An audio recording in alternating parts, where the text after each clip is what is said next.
A starving widow stood at a stranger's door with 5 dying children and spoke words that would break any heart. Take my children before they die. The poor rancher who answered could have turned them away. He had nothing but grief and empty pockets. Instead, he said 4 words that changed 6 lives forever. I'll take you too. This is the story of how 2 broken souls and 5 forgotten children became a family when the whole world said it was impossible. Stay until the end and comment what city you're watching from so I can see how far this story travels. The Montana dawn came cold and merciless, the kind of morning that reminded a man he was alone. Calder Briggs woke to darkness in his one-room cabin, the same way he'd woken every day for the past 2 years, with the ghost of his wife's voice still echoing in the silence, with his daughter's empty cradle gathering dust in the corner he couldn't bear to look at. He was 34 years old and felt like 60. The ranch that had once held his dreams now felt like a prison of memories. Every fence post he'd built with Hannah's encouragement, every window she'd hung curtains in, every patch of earth where little Marie had toddled after chickens, laughing that bright bell-clear laugh that still woke him from sleep sometimes. They'd been gone 26 months. Fever had taken them both within a week of each other, leaving Calder with nothing but a double grave on the hillside and a silence so heavy it had weight. He pulled on his boots in the dark, not bothering to light the lamp. What was the point? There was no one to see by, no one to cook for, no reason to make the cabin warm or bright or welcoming. He'd learned to move through his morning routine like a ghost, feed the animals, check the fences, haul water from the creek, choke down whatever cold food was left from the night before. The knock came just as the first gray light touched his window. It was so faint he almost missed it, a soft, desperate scratching sound like a wounded animal trying to get in from the cold. Calder froze, one hand on his coffee pot. Nobody came out this far. His nearest neighbor was 6 miles south, and they hadn't spoken in over a year. The town was 12 miles east, and he only went there when supplies ran so low he had no choice. The knock came again, weaker this time. He crossed to the door in 3 long strides and pulled it open, his hand instinctively moving to the rifle he kept propped beside the frame. What he saw made his breath catch in his throat. A woman stood on his porch, if you could call it standing. She was swaying on her feet, one hand braced against the doorframe, the other clutching a bundle wrapped in torn blankets. Her dress was little more than rags held together with hope and thread. Her feet were bare, bleeding from walking on hard Montana ground. Her face was so thin he could see the shape of her skull beneath her skin, and her eyes. God, her eyes were the eyes of someone who'd already died but whose body hadn't figured it out yet. Behind her, 4 children huddled together like a pile of abandoned puppies. The oldest couldn't have been more than 8, the youngest barely walking. They were silent in that terrible way hungry children learn to be silent, past crying, past complaining, past everything but the animal instinct to stay close to their mother. "Please," the woman whispered, her voice cracked on the word. "Please, sir, I'm begging you." Calder's hands tightened on the rifle, but not from threat. From shock, from the sudden visceral memory of his own wife begging the doctor to save their daughter, from the recognition of desperation so pure it had become the only thing left inside a human soul. "Ma'am," he managed, "what?" "Take my children." She said it flat, matter of fact, as if she were asking him to hold her parcels while she tied her shoe. "Take them before they die. I don't have any money. I don't have anything to give you. But take them, please. They're good children. They won't be trouble. Just don't let them starve." The bundle in her arms shifted, and Calder saw a tiny face emerge from the blankets. A baby, maybe 4 months old, its skin hot and flushed with fever. The woman's grip tightened instinctively, and he saw her whole body tremble with the effort of staying upright. "How long since you've eaten?" The question came out harder than he meant it to. "I don't remember." She wavered on her feet. 3 days. Maybe 4. The children had the last of the cornmeal yesterday morning. There's nothing left. One of the children behind her, a little girl with tangled brown hair and huge dark eyes, took a step forward. "Mama's been giving us her share," she said quietly.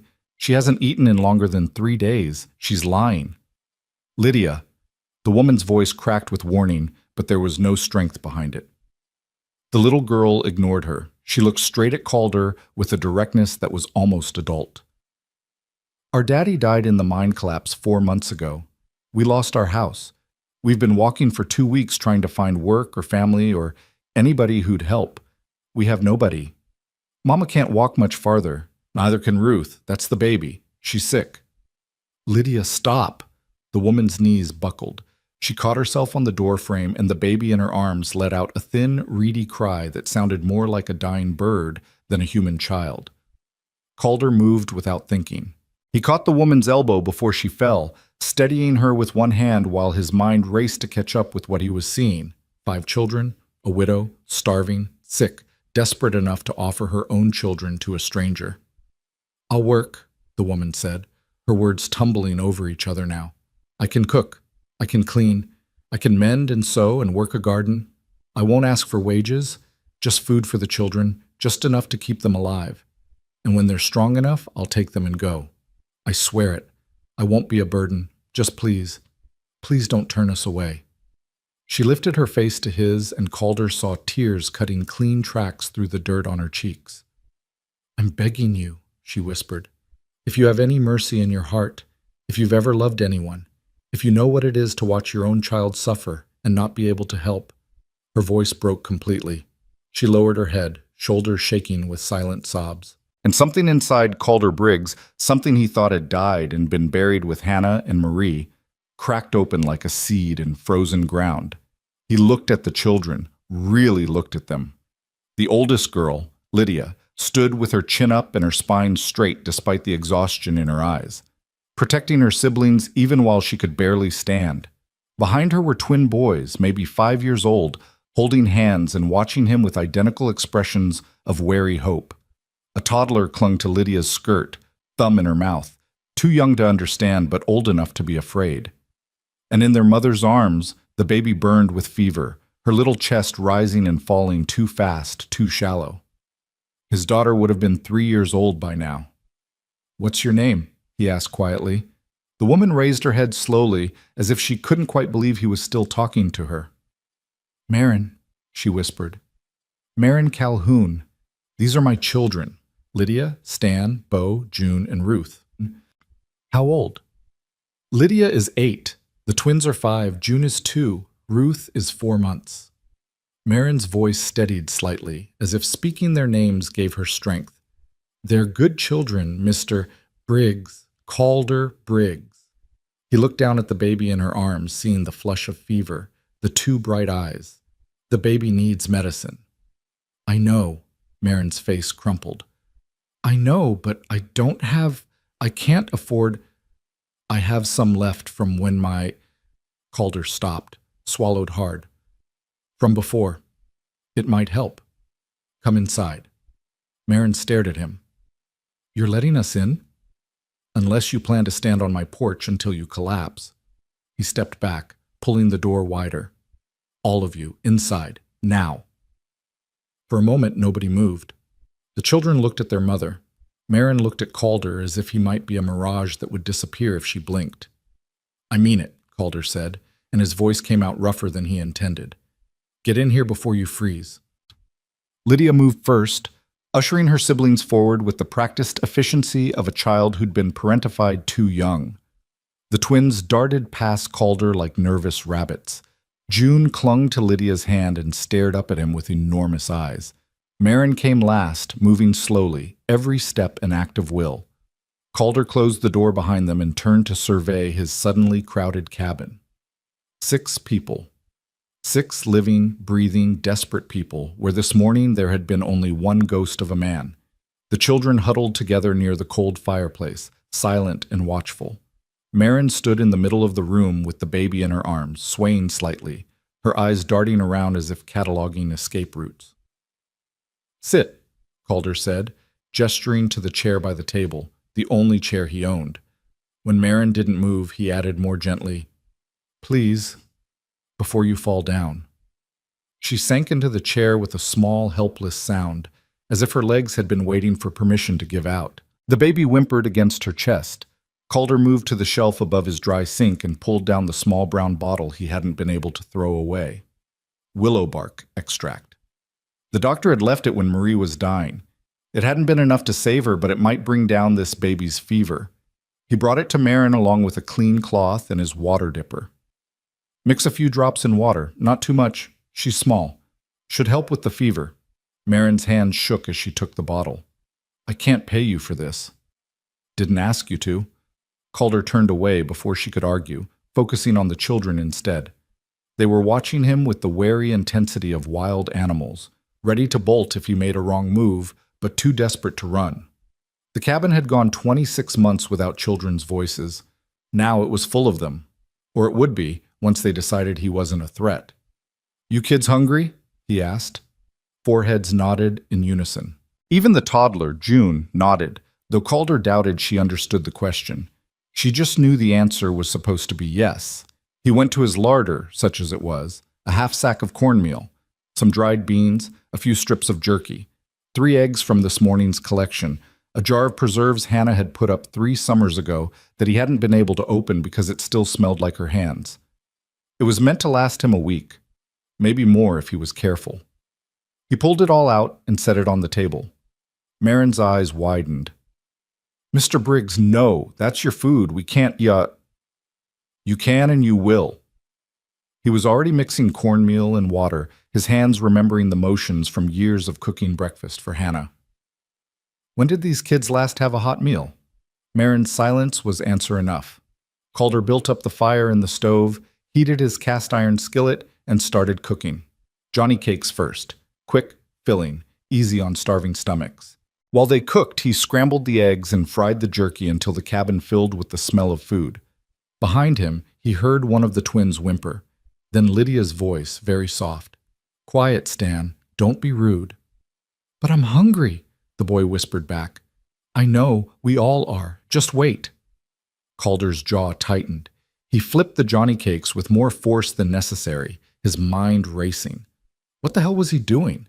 He had barely enough food for himself. Winter was coming. His taxes were overdue. The ranch was falling apart because he couldn't bring himself to care about fixing it. And now he had 5 starving children and a widow who looked like she'd blow away in a stiff wind. This was insane. This was impossible. He looked over his shoulder at them. Lydia had her arms around the twins, holding them close. June had crawled into Marin's lap beside the baby. They were all watching the stove with the kind of desperate hope that came from not knowing if this meal would be their last. His daughter used to watch him cook like that, dancing around his feet and begging for tastes. It's ready, Calder said roughly. He piled food onto plates, his only 2 plates plus a couple of clean boards from his workbench. He gave the largest portions to the children, smaller ones to Marin, and kept almost nothing for himself. Mr. Briggs, you need to eat too, Marin started. I'll eat later. Feed your kids. For a moment, Marin just stared at the plate in her hands, as if she couldn't quite believe it was real. Then her face crumpled, and she ducked her head, shoulders shaking with silent sobs. Mama? Lydia's voice was frightened. Mama, what's wrong? Nothing, baby. Marin's voice was thick. Nothing's wrong. Eat your breakfast. Go on. The children needed no further encouragement. They fell on the food like wolves, shoving Johnny cakes into their mouths with both hands, not bothering with manners or caution. Calder watched the twins nearly choke in their haste and had to physically slow them down. Easy, he said, crouching beside them. Easy, boys. There's enough. You don't have to rush. Stan, or maybe it was Bo, he couldn't tell them apart yet, looked up at him with egg smeared across his face. Is there really enough? The question hit Calder like a fist to the chest. He forced his voice steady. Yeah, there's enough, I promise. It was a lie. He knew it was a lie, but the relief in that little boy's eyes made it worth telling. Marin managed to get a few drops of medicine into Ruth's mouth between bites of her own food. The baby fought it, crying weakly, but Marin persisted with the grim determination of a mother who'd already lost too much. She needs a doctor, Calder said quietly. I know. Marin didn't look up from the baby. I know she does. Town's 12 miles east. Doc Henderson keeps an office above the general store. I can't afford... Didn't ask if you could afford it. Asked if she needs it. Calder stood up, brushing cornmeal off his hands. I'll ride in this afternoon. Bring him back. Marin's head snapped up. You'd do that? For us? Why? It was a fair question. Calder didn't have a good answer. Or maybe he had too many answers and didn't know which one was true. Because he'd watched his own child die and couldn't save her. Because these kids reminded him what his cabin used to sound like when it was full of life. Because this woman had stood on his porch and offered to give up her children rather than watch them suffer. Because he was so goddamn tired of being alone. Because it's the right thing to do, he said finally. It wasn't the whole truth, but it was true enough. Marin's eyes filled with tears again. I don't know how to thank you. Don't thank me yet. Calder turned away, uncomfortable with her gratitude. Baby might not make it. Medicine might not work. And I'm not running a charity here. You said you could work. I'm going to hold you to that. Yes. Marin straightened in her chair, and some steel came into her voice. Yes, of course. I'll earn our keep, Mr. Briggs. I promise you that. I can start today. You can start by not falling over. Calder gestured to the back corner of the cabin, where his bed stood neatly made, the same bed he'd shared with Hannah that he now couldn't bring himself to sleep in. You and the baby take the bed. The little ones can share pallets on the floor. I'll make do with the chair. I can't take your bed. You can and you will. His tone left no room for argument. You're dead on your feet and that baby needs rest more than medicine. I'm not arguing about this. Marin opened her mouth to protest, then seemed to think better of it. She nodded slowly, exhaustion winning out over pride. The children had finished eating and were watching the adults with nervous attention. Lydia still had her arms around the twins. June had fallen asleep in Marin's lap, one small hand tangled in her mother's dress. Lydia, Calder said, and the girl's head came up sharply. You're the oldest. I need you to help your mother get the little one settled while I ride to town. Can you do that? Lydia nodded seriously. Yes, sir. Good. There's blankets in the trunk by the window, extra pillows on the shelf. Make yourselves comfortable. He paused, then added awkwardly, and don't touch anything you're not sure about. Some of my tools are sharp. We'll be careful, Lydia promised. We won't break anything. The earnestness in her voice made Calder's chest ache. These kids had learned to apologize for existing, to make themselves small and quiet and convenient, to expect nothing and be grateful for crumbs. Well, that was going to change if they were staying in his house. He caught himself on that thought. If they were staying, not when. He'd agreed to feed them and get the baby medical help. That didn't mean he was keeping them. That didn't mean this was permanent. He wasn't ready for permanent. He wasn't ready for any of this. But when he looked at Maureen, really looked at her, he saw the same expression he'd seen in his own mirror for the past 2 years. The look of someone who'd lost everything and kept walking anyway because stopping meant giving up, and giving up meant death. She'd walked for 2 weeks with 5 starving children, trying to find someone who'd help. And she'd found him. God help them all. I'll be back before dark, Calder said, reaching for his coat. Don't answer the door for anyone but me. Don't go outside unless you have to. And don't... He stopped himself. Don't what? Don't leave? Don't disappear while he was gone? We'll be here, Marin said softly, as if she could read his thoughts. I give you my word, Mr. Briggs. We'll be here when you get back. Calder nodded once, sharp and quick, and headed for the door before he could do something stupid, like believe her. The ride to town took 3 hours on his best horse, a sturdy mare named Sable, who'd been with him since before Hannah died. Calder pushed her harder than he should have, his mind racing faster than her hooves. What the hell was he doing? He had 6 strangers in his house. 6 mouths to feed when he could barely feed himself. A sick baby who might die anyway. A widow who looked half dead herself. 4 kids who'd been through hell and would need more than a few hot meals to recover. And what did he have to offer them? A falling apart ranch. Overdue taxes. A broken man who could barely remember how to talk to people. This was going to end badly. He knew it with the certainty of experience. But when he closed his eyes, he saw Ruth's fevered face, Lydia's too serious eyes, the twins' desperate hunger, June's tiny thumb in her mouth, Marin's hands shaking as she tried to hold on to what was left of her family. He saw his own daughter's grave on the hillside and the empty cradle gathering dust. And he knew, with the same bone-deep certainty, that he couldn't turn them away. Not now. Maybe not ever. Town was busy when he arrived, the Saturday market in full swing. Calder hitched Sable outside the general store and took the stairs to Doc Henderson's office, two at a time. The doctor was an old man with kind eyes and steady hands who'd delivered half the babies in the county and buried a good portion of them, too. He looked up from his desk when Calder burst in, surprise crossing his weathered face. "Calder Briggs, haven't seen you in town for months. What's wrong?" "Need you to come out to my place. Got a sick baby. Fever, labored breathing, maybe 4 months old." Doc Henderson was already reaching for his bag. "This your baby?" "No. Widow woman showed up at my door this morning with 5 kids, all of them half-starved.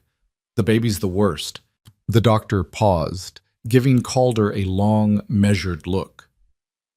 "You taking in charity cases now?" "I'm taking in people who need help." Calder's voice came out harder than he intended.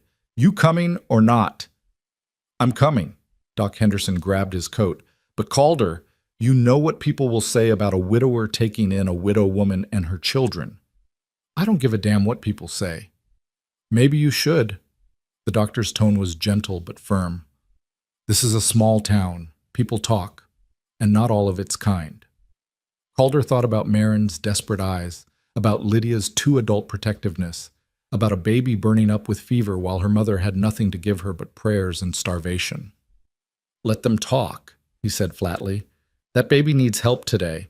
I'll worry about gossip tomorrow." Doc Henderson studied him for another moment, then nodded. "Fair enough. Let's go." They rode back together, the doctor on a borrowed horse from the livery. Calder filled him in on what he knew, which wasn't much. Marin had been walking for 2 weeks. The children were malnourished but seemed otherwise healthy. The baby's fever had come on in the last few days. "And you just took them in?" Doc Henderson asked. "All of them? Just like that?" "What was I supposed to do? Let them die on my porch?" Most men would have pointed them toward the church or the county office. "Most men aren't worth much then, are they?" The doctor was quiet for a long moment. Then he said, very softly, "Hannah would be proud of you." Calder's hands tightened on the reins. He didn't trust himself to answer. They made it back to the ranch just as the sun was starting its descent toward the western mountains. Calder's cabin, which had looked so small and empty this morning, now seemed to glow with warmth and life. Someone had lit the lamps. Smoke curled from the chimney, and through the window he could see movement inside, small shapes darting back and forth, the shadow of a woman moving between them. His heart did something strange in his chest, something that felt almost like hope. He dismounted and helped Doc Henderson with his bag, then pushed open the cabin door. The scene that greeted him stopped him dead in his tracks. The cabin was clean, not just clean, transformed. The dishes had been washed and stacked. The floor had been swept. Someone had even scrubbed the windows, letting in more light than he'd seen in 2 years. The blankets from the trunk were arranged into neat pallets near the fireplace, and the little ones were curled up on them, fast asleep despite the early hour.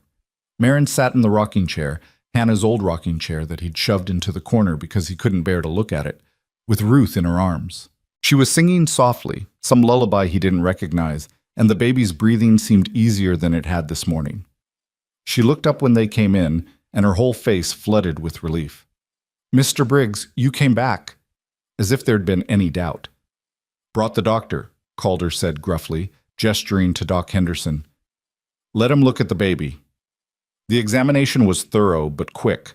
Doc Henderson checked Ruth's temperature, listened to her breathing, examined her color and responses. When he finally sat back, his expression was cautiously optimistic. "Fever's broken some. Could be the medicine you gave her. Could be just her body fighting back. She's malnourished. They all are. But with proper food and rest, I think she'll pull through." He looked at Marin seriously. "You got to her just in time, ma'am. Another few days?" He didn't need to finish the sentence. Marin's eyes filled with tears. "Thank you," she whispered. "Thank you so much." "Thank Calder. He's the one who rode 12 miles to fetch me." Doc Henderson packed up his bag and stood. "I'll leave some more medicine and some instructions for feeding her. Build her strength up slowly. Don't overwhelm her stomach. Same goes for the other children. Little bits of food, often, until they can handle full meals. He pulled Calder aside while Marin tended to the baby. "You're doing a good thing here," he said quietly. "But you need to be careful. This town, people are going to have opinions about a man and a woman living together unwed." "They're not living here," Calder said automatically. "She just needed help with the kids." "And how long is just going to last?" Doc Henderson raised an eyebrow. "Because from where I'm standing, that woman's put down roots.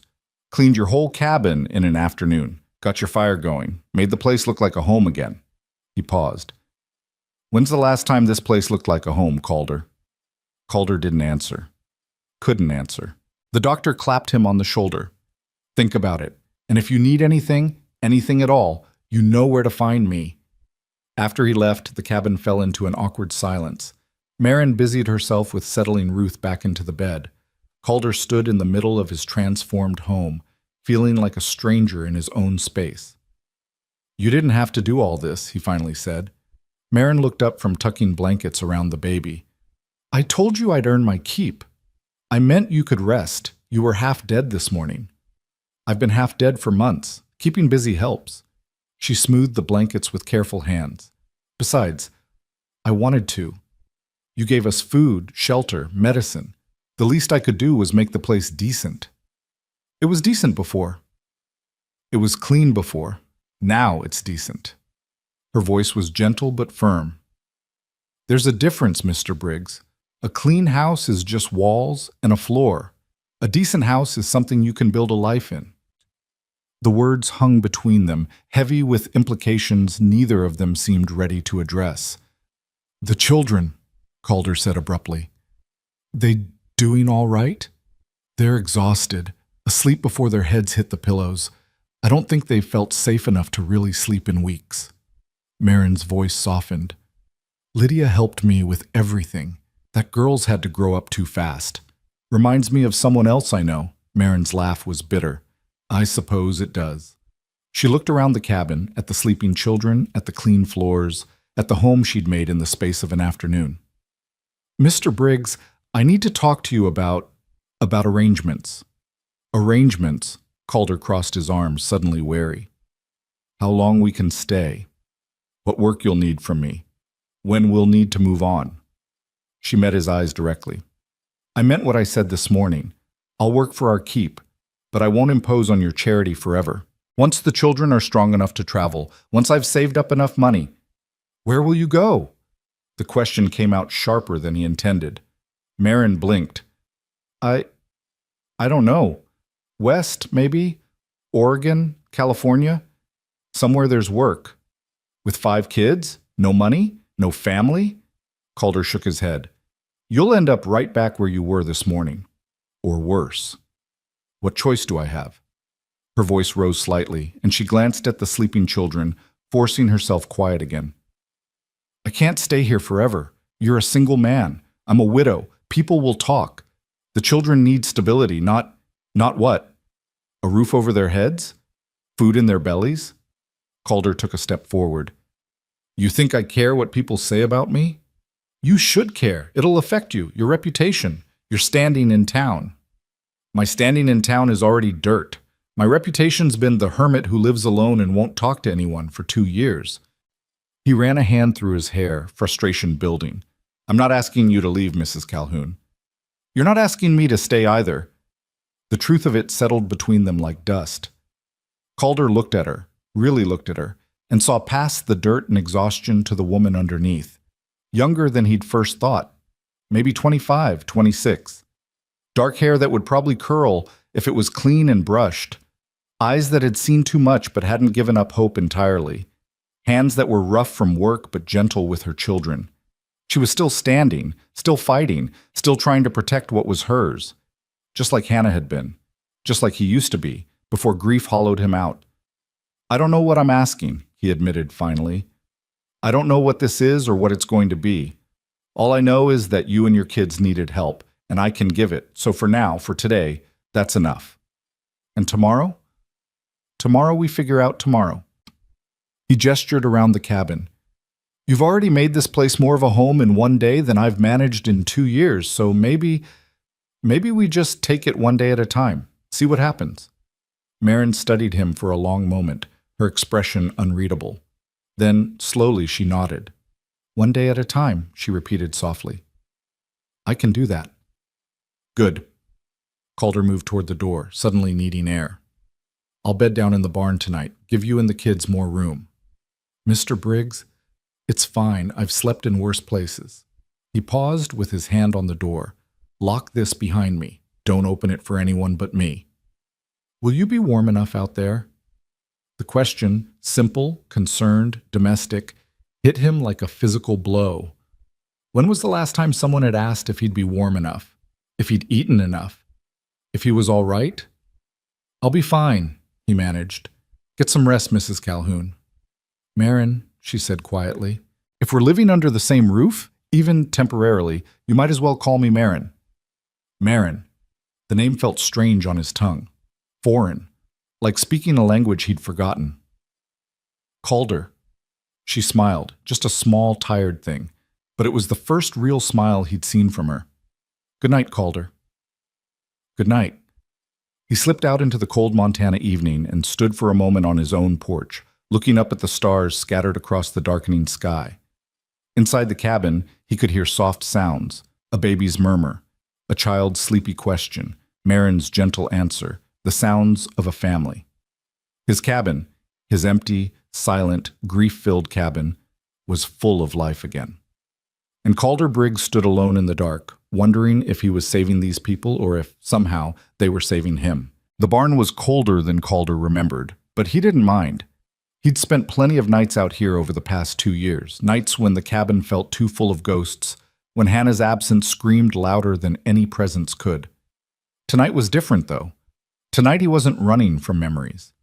He was making space for something new, something fragile and uncertain that he didn't quite know how to name yet. He bedded down in the hayloft with a couple of old horse blankets, listening to Sable shift in her stall below and the wind whistle through the gaps in the boards. Sleep came in fits and starts, his mind too busy cataloging everything that had changed in the span of a single day. This morning he'd been alone. Tonight there were 6 other people sleeping under his roof, or rather, he was the one not sleeping under his roof anymore. The irony wasn't lost on him. When dawn broke, pale and cold, Calder was already up and moving. He milked the cow, a temperamental old girl named Bess who'd stopped producing much after Hannah died, as if she too was grieving. This morning, though, she seemed calmer, and the milk came easier.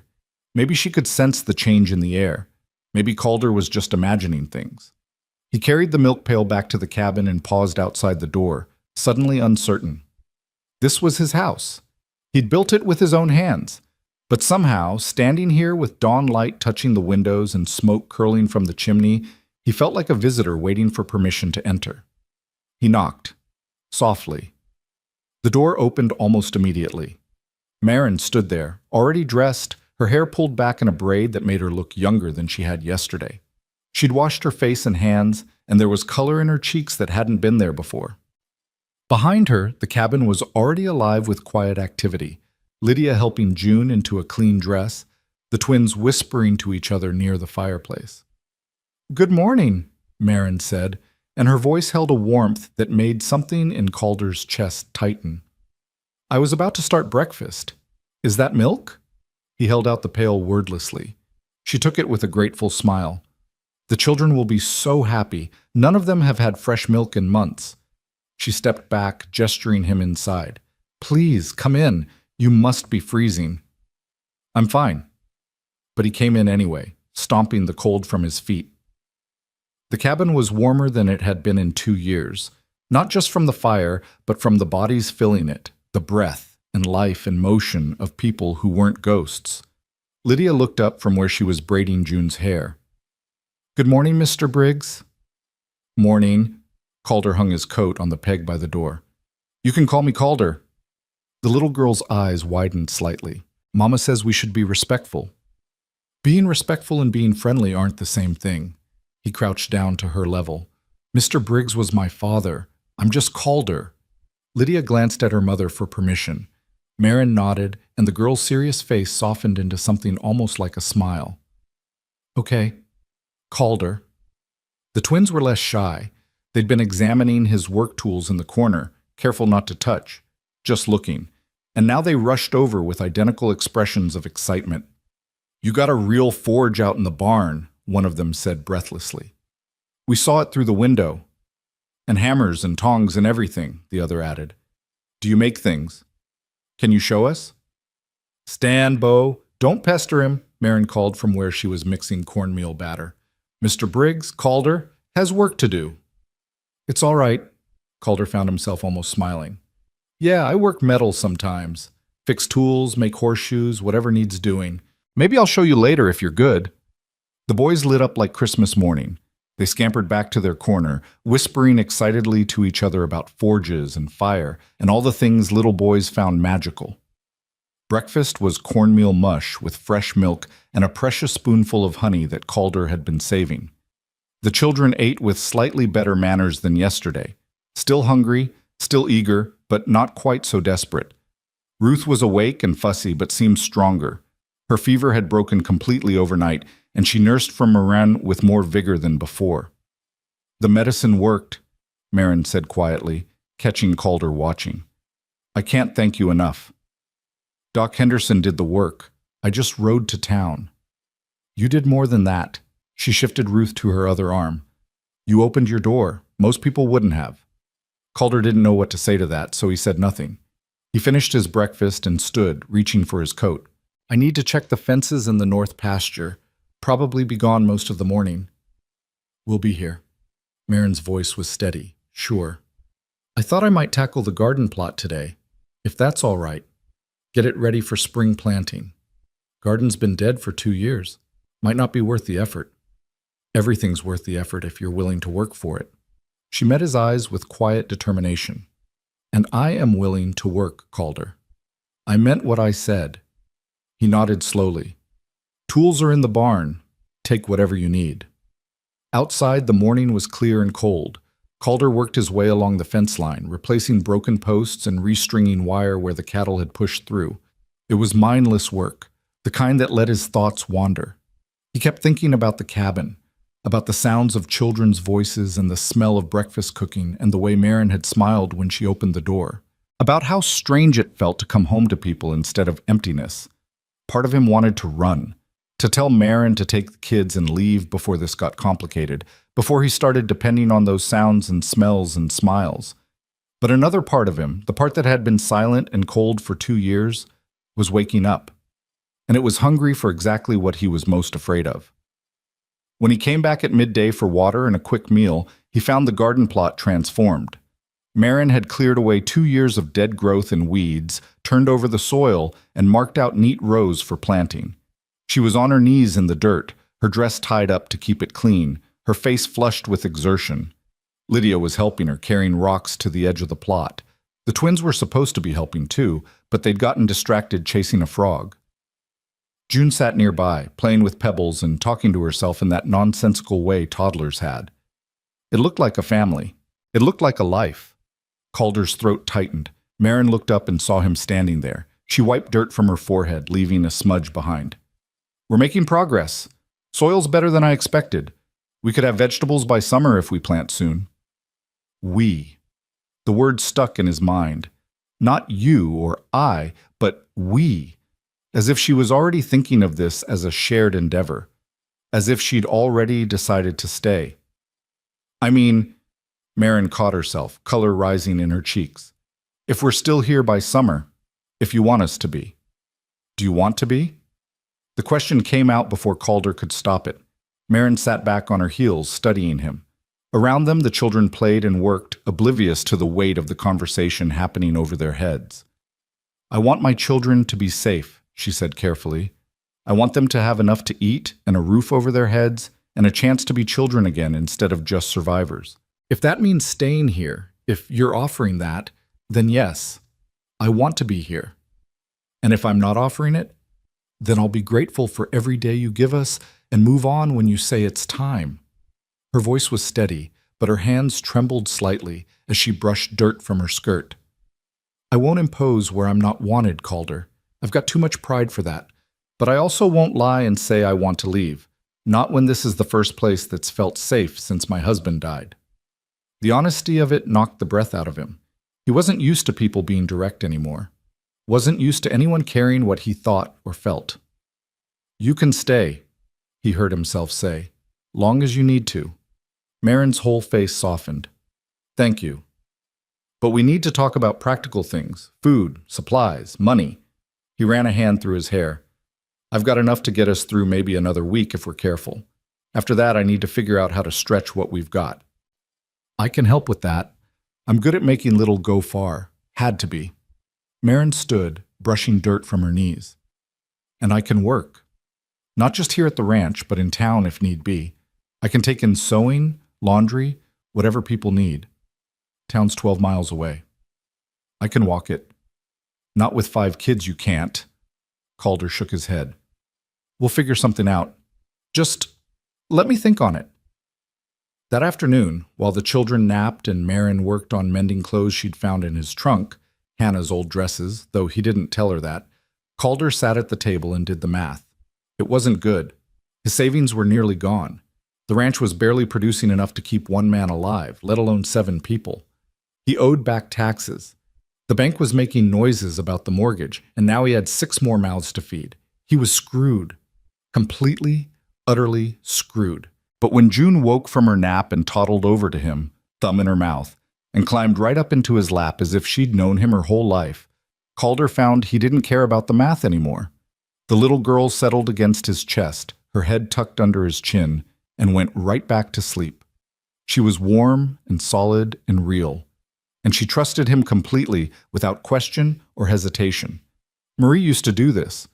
Used to crawl into his lap and fall asleep while he worked on his ledgers or read by lamplight. His eyes burned.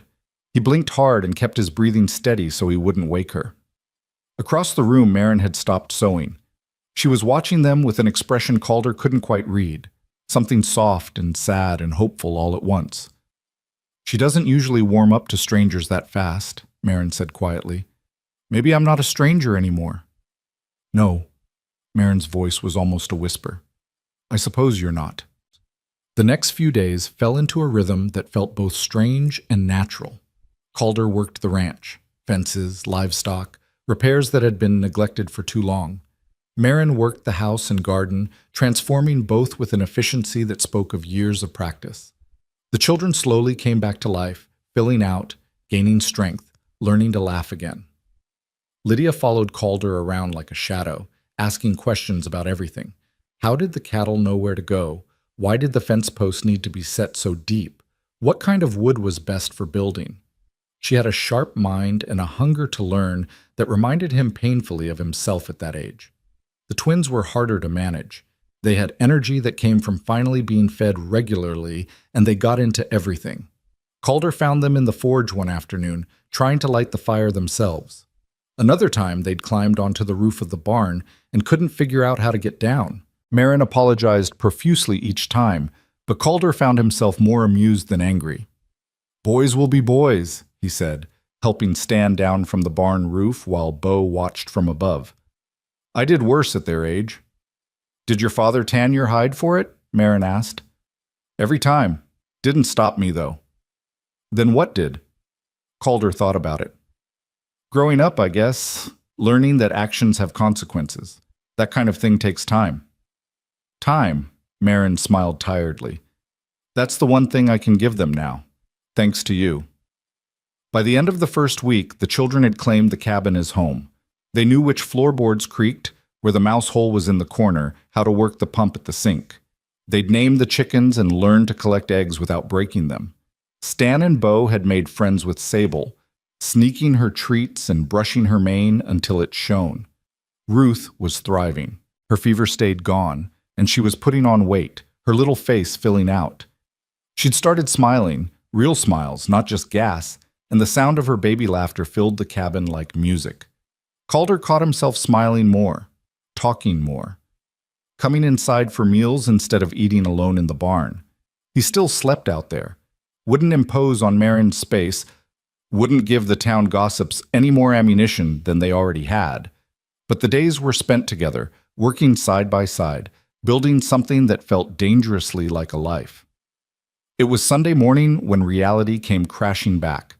Calder had ridden into town for supplies, leaving Marin and the children at home.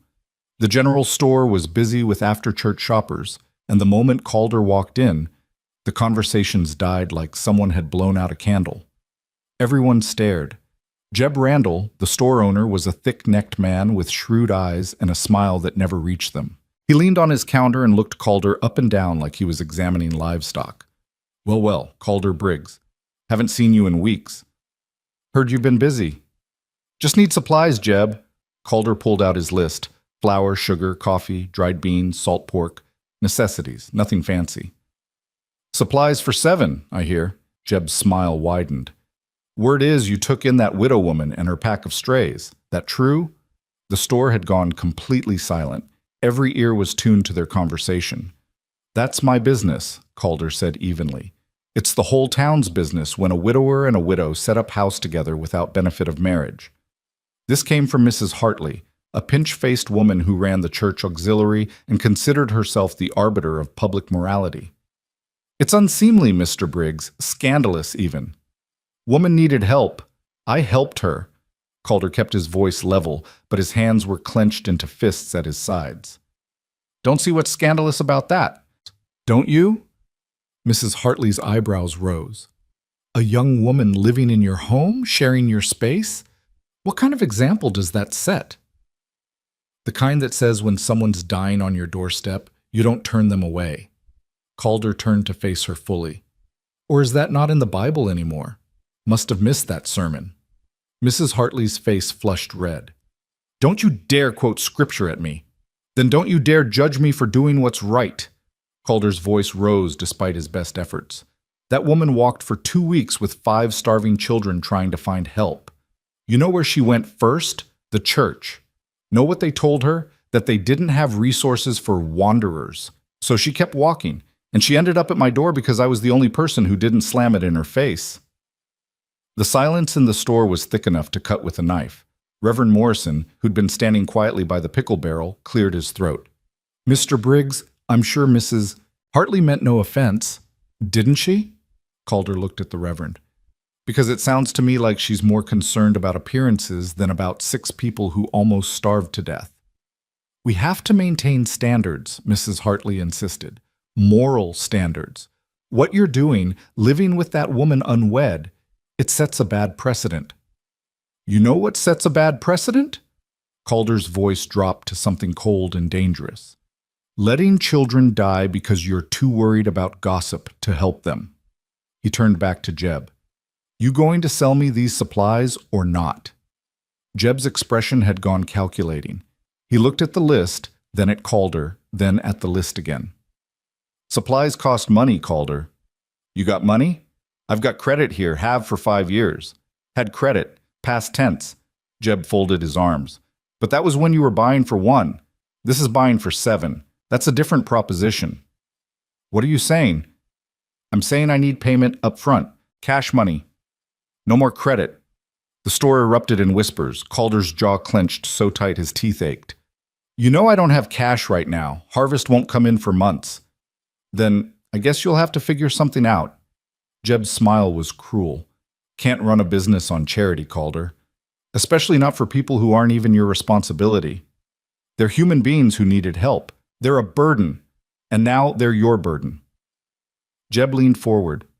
Tell you what, you come back when you've got real money or when you've sent that woman and her brood on their way, and we'll talk about credit again.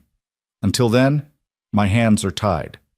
Calder stood frozen, rage and humiliation warring inside him. Every eye in the store was on him, judging, condemning, finding him wanting. He turned and walked out without another word. The ride home was the longest 12 miles of his life. No supplies, no food. Nothing but the crushing weight of reality settling on his shoulders like a yoke.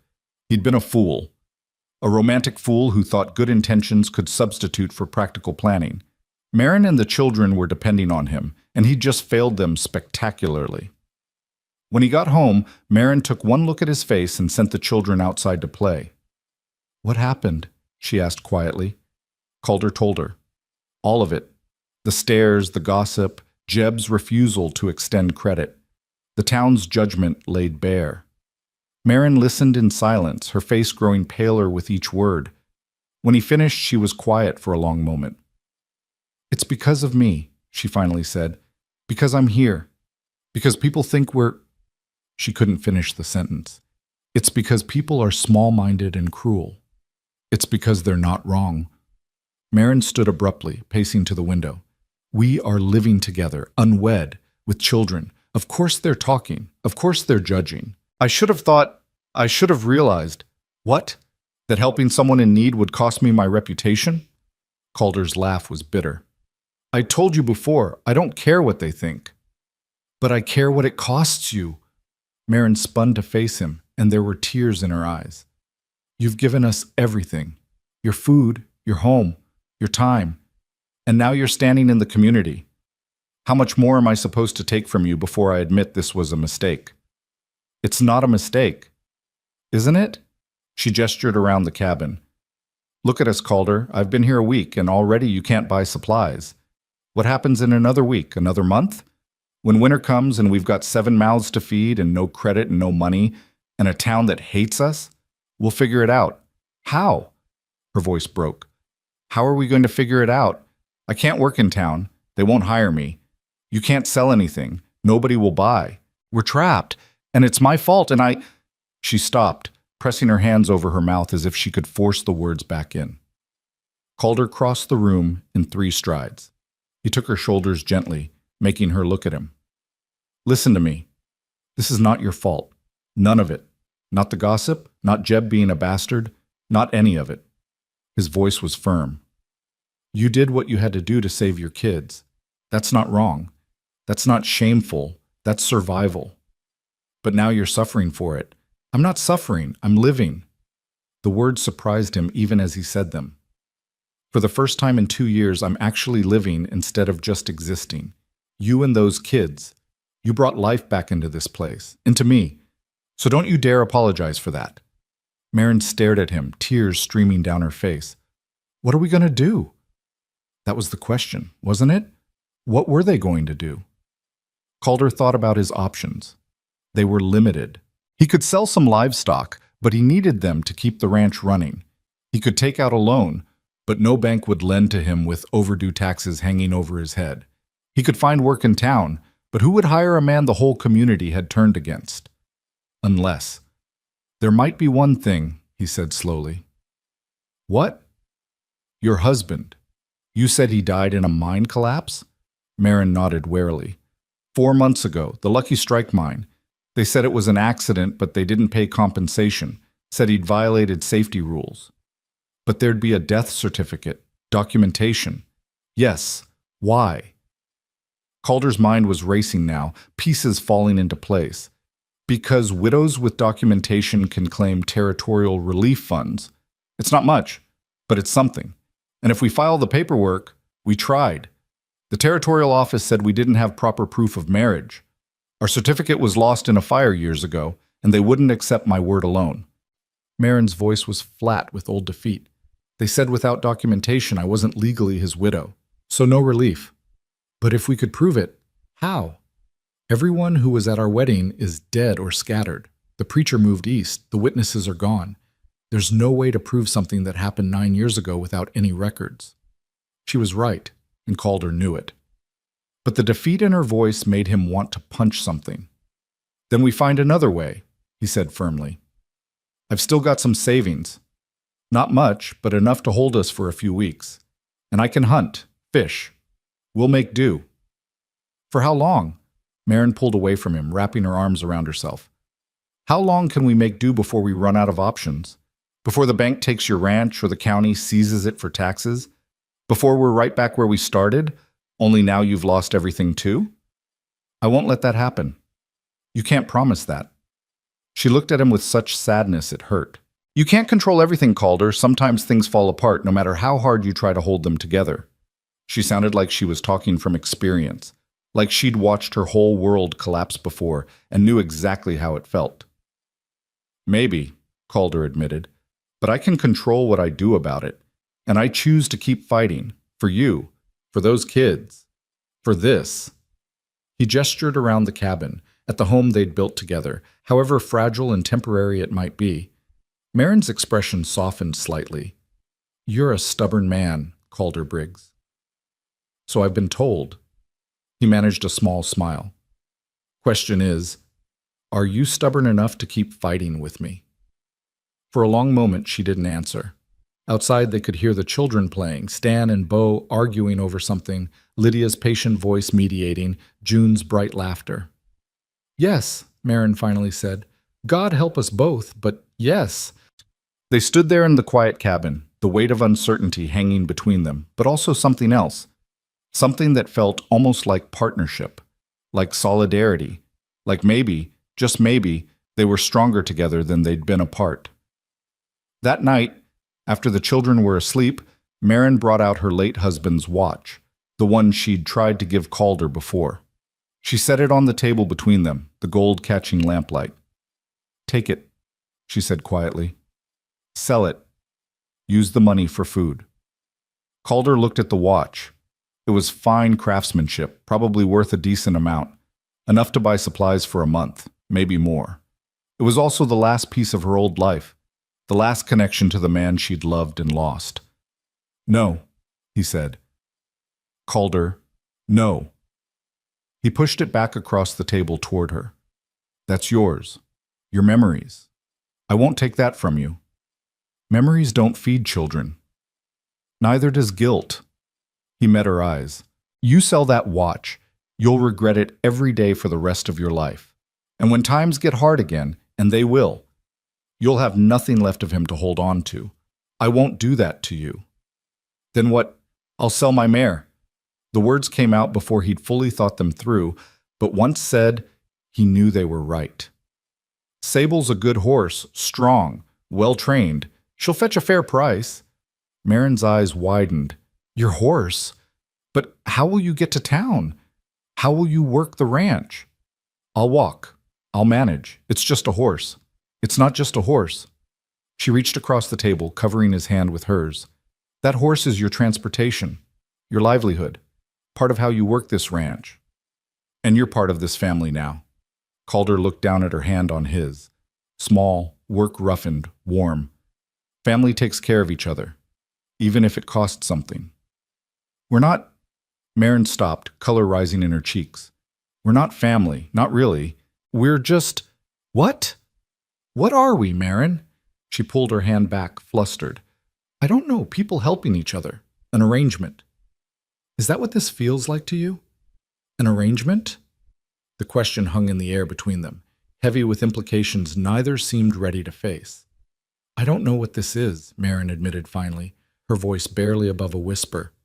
"All I know is that being here, with you, in this place, it feels more like home than anywhere I've been since my husband died. And that terrifies me." "Why?" "Because homes can be lost, people can leave, and I don't think my heart can survive breaking again." She stood abruptly, turning away from him. "I should check on Ruth." She fled to the bed where the baby slept, leaving Calder alone at the table with her husband's watch gleaming in the lamplight. He understood her fear. God, did he understand it. He'd felt the same way when Hannah died, like his heart had been torn out of his chest and buried with her, like he'd never be whole again, like loving anyone ever again would be a betrayal of what they'd had. But watching Marin with her children, seeing her smile when she thought no one was looking, hearing her laugh at something Stan said, it made him want to be whole again, made him want to risk his heart one more time, even if it scared him half to death. The next morning, Calder rode Sable into town before dawn. He didn't tell Marin where he was going, didn't want to see the guilt in her eyes or hear her try to talk him out of it. The livery stable was run by an honest man named Pete Dawson, who'd always been fair in his dealings. When Calder explained what he needed, Pete examined Sable with the careful attention of a man who knew horses. "She's a fine animal," Pete said, running his hands down her legs, checking her teeth and hooves. "Sound, well-trained, good temperament. I can give you $80 for her." It was a fair price. More than fair, actually. But it still felt like selling a part of himself. "Make it 100, and we have a deal," Calder heard himself say. Pete raised an eyebrow. "You're in no position to negotiate, Briggs. Everyone knows you're desperate." "Maybe. But you also know this horse is worth more than 80. She's the best mare you'll see this year, and we both know it." They stared at each other. Finally, Pete grinned. 90, final offer. Deal. They shook hands, and Pete counted out the money in cash. Calder tucked it into his pocket, said goodbye to Sable with a throat too tight for words, and started the long walk home. It was 12 miles. In the growing heat of the day, with no water and no shade for most of the journey. By mile 6, Calder was regretting every decision that had led him to this moment. By mile 8, he was fantasizing about water.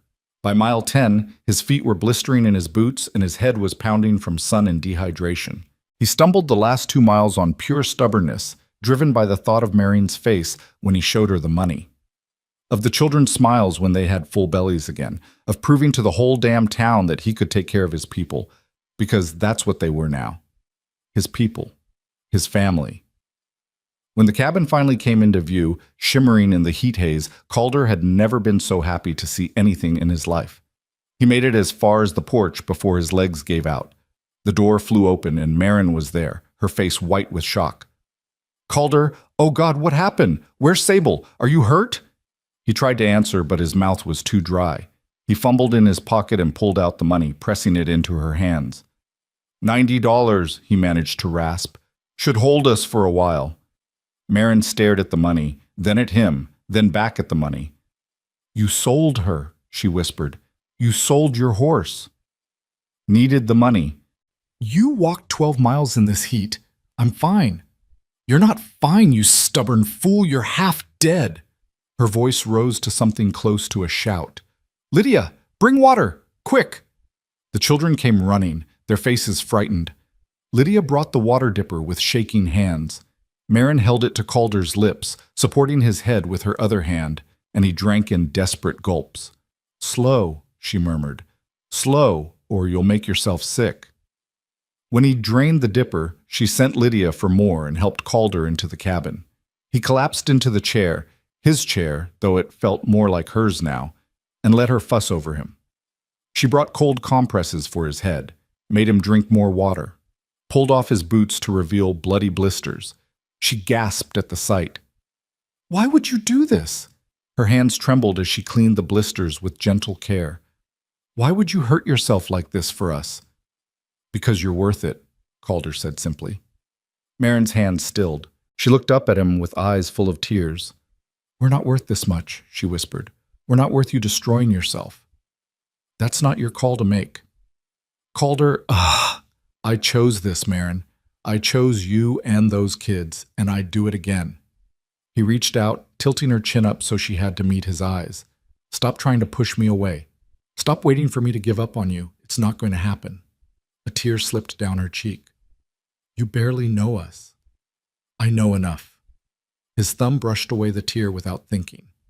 "I know you're strong and stubborn, and you'd walk through fire for your children. I know you make this cabin feel like a home. I know when you smile, it's like the sun coming out. And I know—" He stopped, the words catching in his throat. "What?" Marin whispered. "What do you know?" "I know I haven't felt this alive in 2 years," Calder admitted. "And that scares me more than anything. But I'm done running from it. Done hiding in the barn and pretending this is temporary. This is real, Marin. What we're building here, it's real." Marin's breath caught. For a long moment, they just looked at each other, the air between them thick with everything they weren't saying. Then June toddled over and climbed into Calder's lap, completely oblivious to the tension. She patted his cheek with one chubby hand. "Hungry," she announced. The spell broke. Marin laughed, a wet, shaky sound, and wiped her eyes. "Then let's get you fed, sweetheart." She stood, smoothing her skirt. "Calder, you rest. I'll make supper."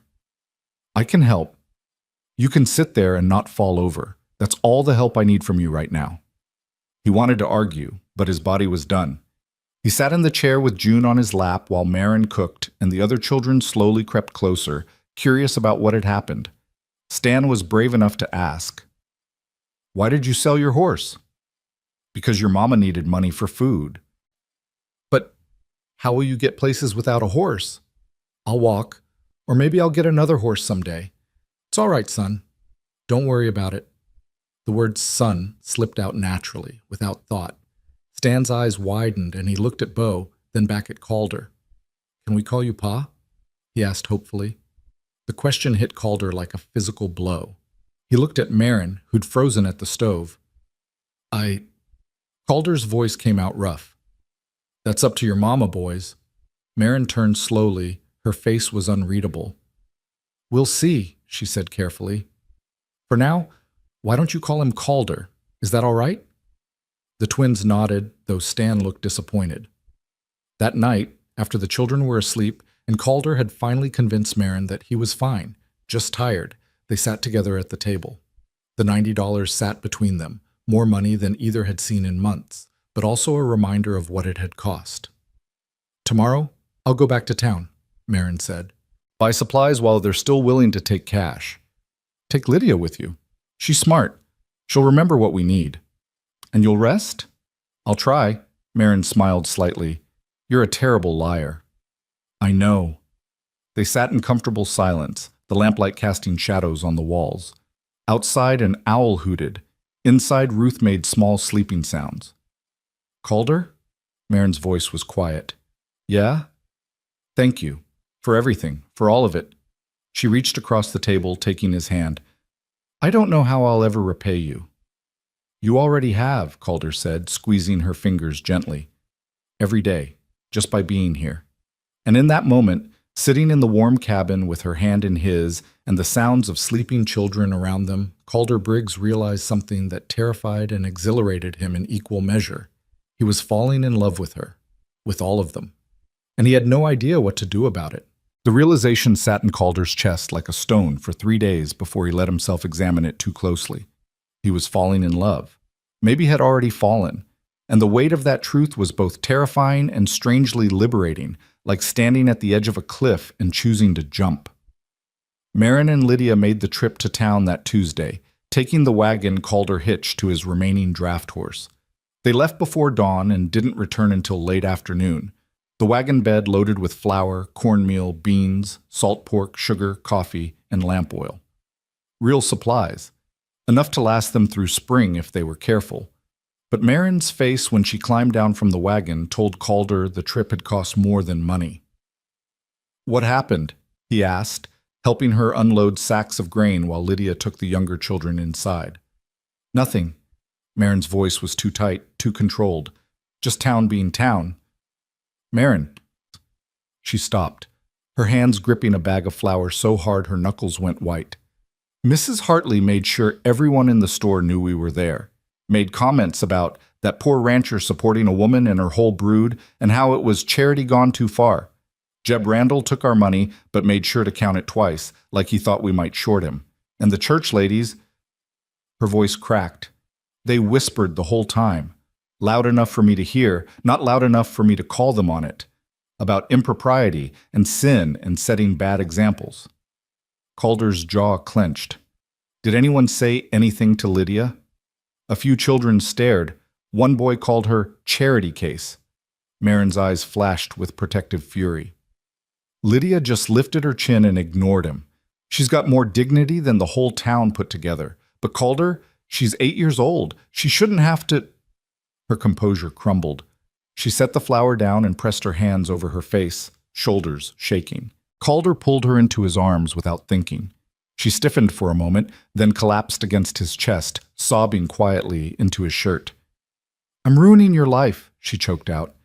Everything you had, your standing, your credit, your reputation.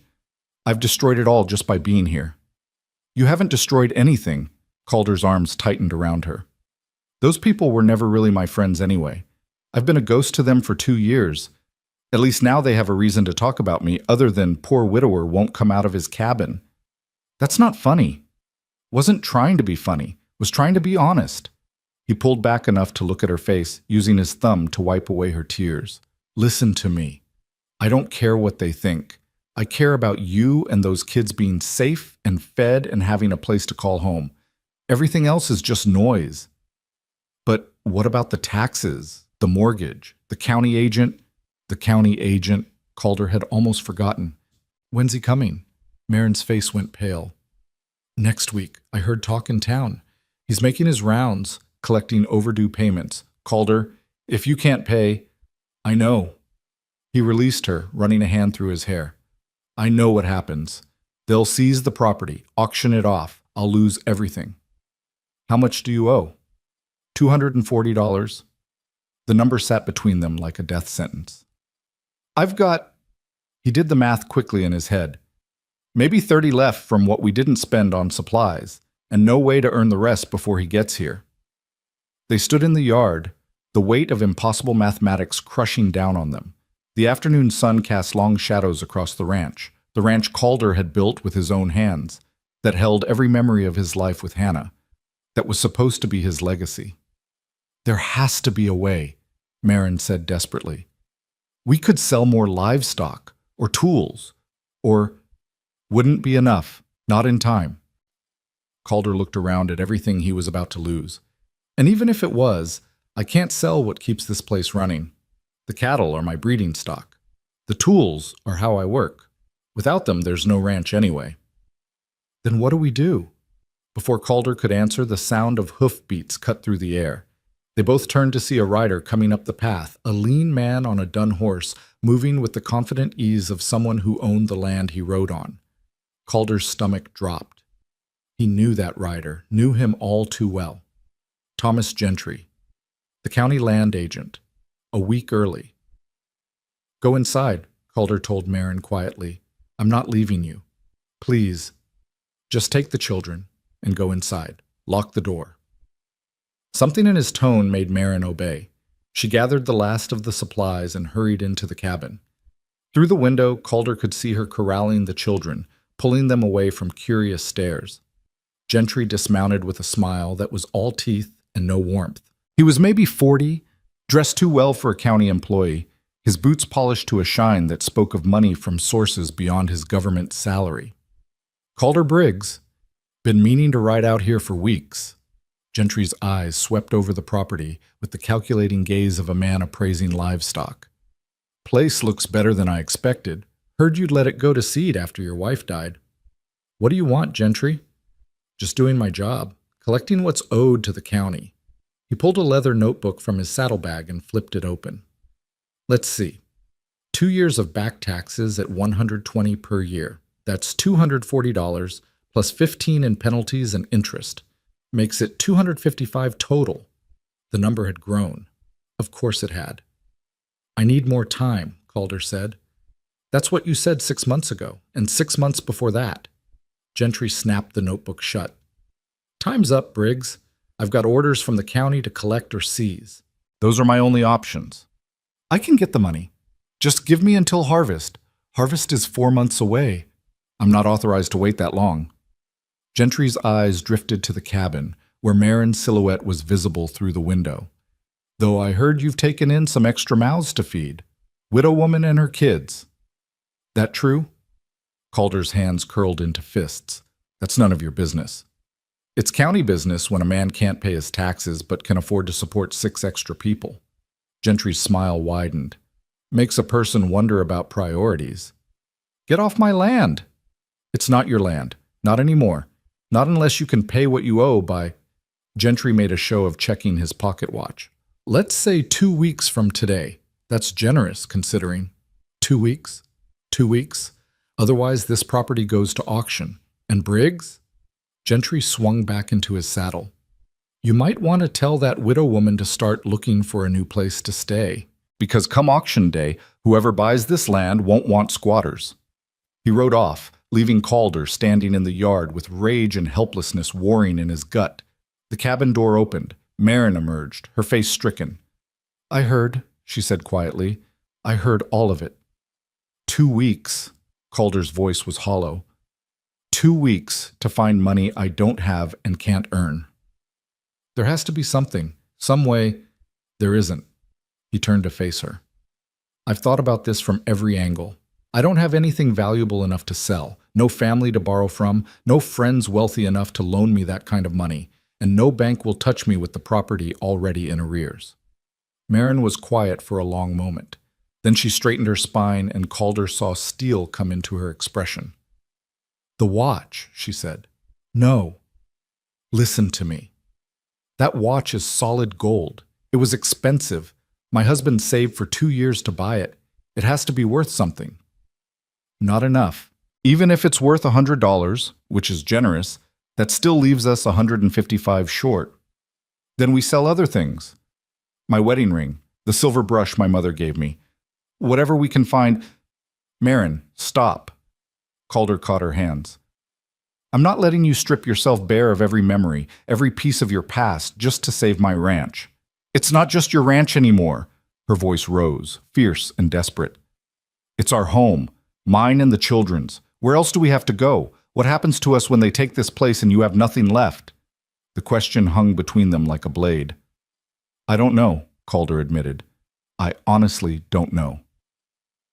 That night, after the children were asleep, they sat at the table and laid out everything of value they had between them. Marin's watch, her wedding ring, a thin gold band worn smooth from years of wear, a silver hairbrush with her mother's initials on it, a small music box that played a tinny lullaby, Calder's good Sunday suit, his father's pocket knife, his wedding ring, which he'd continued wearing even after Hannah died. It wasn't enough. Even if they got top dollar for everything, they might scrape together $100. Maybe $120 if they were lucky. They were still over $100 short.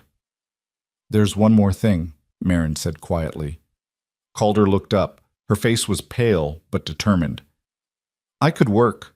In town, Mrs. Henderson, the doctor's wife, she mentioned they needed help. Laundry, cooking, housekeeping. She said she'd pay fair wages. How much? $2 a week. It was decent money for that kind of work. But the math still didn't work. That's $8 in 2 weeks, Calder said. We'd still be short. Then I'll find more work. I'll take in sewing at night. Do laundry for other families, whatever it takes. Marin, you can't work yourself to death. What choice do I have? Her eyes flashed. What choice do any of us have? You sold your horse for us, walked 12 miles in the heat, gave up everything to help us. Now it's my turn to give something back. This isn't about keeping score. No, it's about family. She reached across the table and gripped his hand hard. You said we were family, that this was real, so let me act like it. Let me fight for this too. Calder wanted to argue, wanted to tell her she'd already given enough, already sacrificed enough, but the determination in her eyes stopped him. All right, he said quietly, you can take the work with Mrs. Henderson, but we do this together. I'll find what work I can in town too. Between both of us, maybe we can scrape together enough. Together, Marin agreed. They sealed it with a handshake that turned into something more. Fingers intertwining, palms pressed together, both of them holding on like drowning people clutching a lifeline. The next morning, Marin left for town before dawn. She'd arranged with Mrs. Henderson to work 6 days a week, staying overnight on the long days so she wouldn't have to make the journey twice. Lydia would manage the younger children during the day, with Calder checking in between his own attempts to find work. Watching Marin walk away with a small bundle of her things and fear in her eyes was one of the hardest things Calder had ever done. Will Mama come back? June asked, her small hand slipping into Calder's. Yes, sweetheart, she'll come back. She promised. When? Soon. It wasn't soon enough. The house felt wrong without Marin in it. Too quiet, despite the children. Lydia did her best, cooking simple meals and keeping the younger ones occupied, but she was still a child herself. The weight of responsibility sat heavy on her small shoulders. Calder found work where he could. A day of fence repair for a neighbor, shoeing horses at the livery, splitting wood for the widows on Church Street. Every job paid pennies, but pennies added up. He worked until his hands bled and his back screamed, coming home each night to collapse in the barn, with barely enough energy to eat the simple dinner Lydia saved for him. The twins started acting out. Without their mother's steadying presence, they got into everything. Knocked over the butter churn, let the chickens out of their coop, nearly set the barn on fire trying to help with the forge. Calder found himself yelling more than he meant to, his patience worn thin by exhaustion and fear. On the third day, Ruth developed a cough. It started small, just a tickle, but by evening she was wheezing with every breath. Lydia brought her to Calder with tears in her eyes. She sounds like she did before, when she had the fever. What if she's getting sick again? Calder listened to the baby's labored breathing and felt ice settle in his stomach. We need your mother, or the doctor. Mama's in town. She won't be back until tomorrow night. Then I'll take Ruth to the doctor. You don't have a horse, and it's 12 miles. Calder looked down at the baby in his arms, at her flushed face and rattling chest, looked at Lydia's frightened eyes, at Stan and Bo huddled in the corner, scared and trying not to show it. He made a decision. Lydia, you're in charge. Keep the boys inside.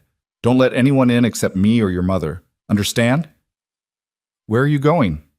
To get help. He bundled Ruth in blankets, tucked her inside his coat against his chest, and started walking. 12 miles. In the dark. With a sick baby and no light to guide him except the moon. The first few miles weren't bad. Ruth dozed fitfully against his chest, her small body radiating heat. Calder kept a steady pace, focusing on each step rather than the impossible distance ahead. But by mile 5, his legs were screaming. By mile 7, he was stumbling over rocks he couldn't see in the darkness. By mile 9, Ruth's breathing had gotten worse, each inhale a terrible wheeze that cut through the night air.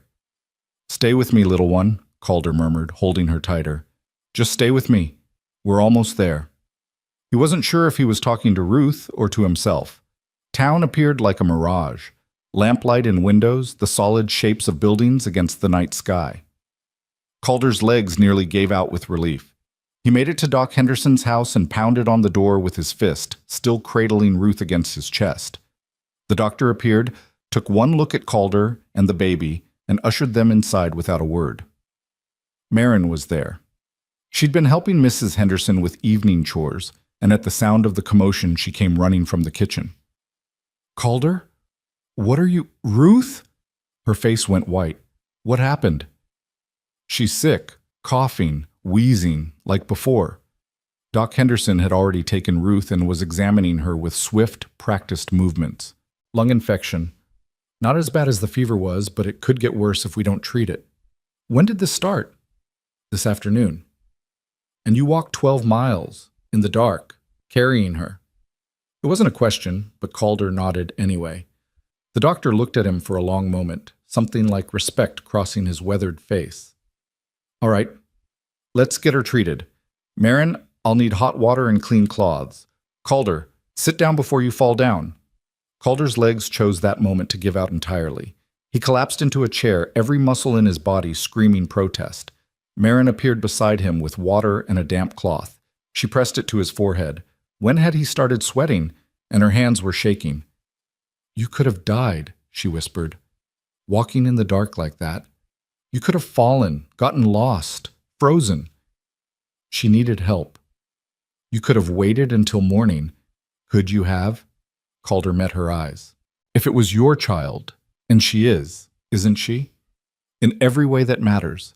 Could you have waited and hoped she'd make it through the night?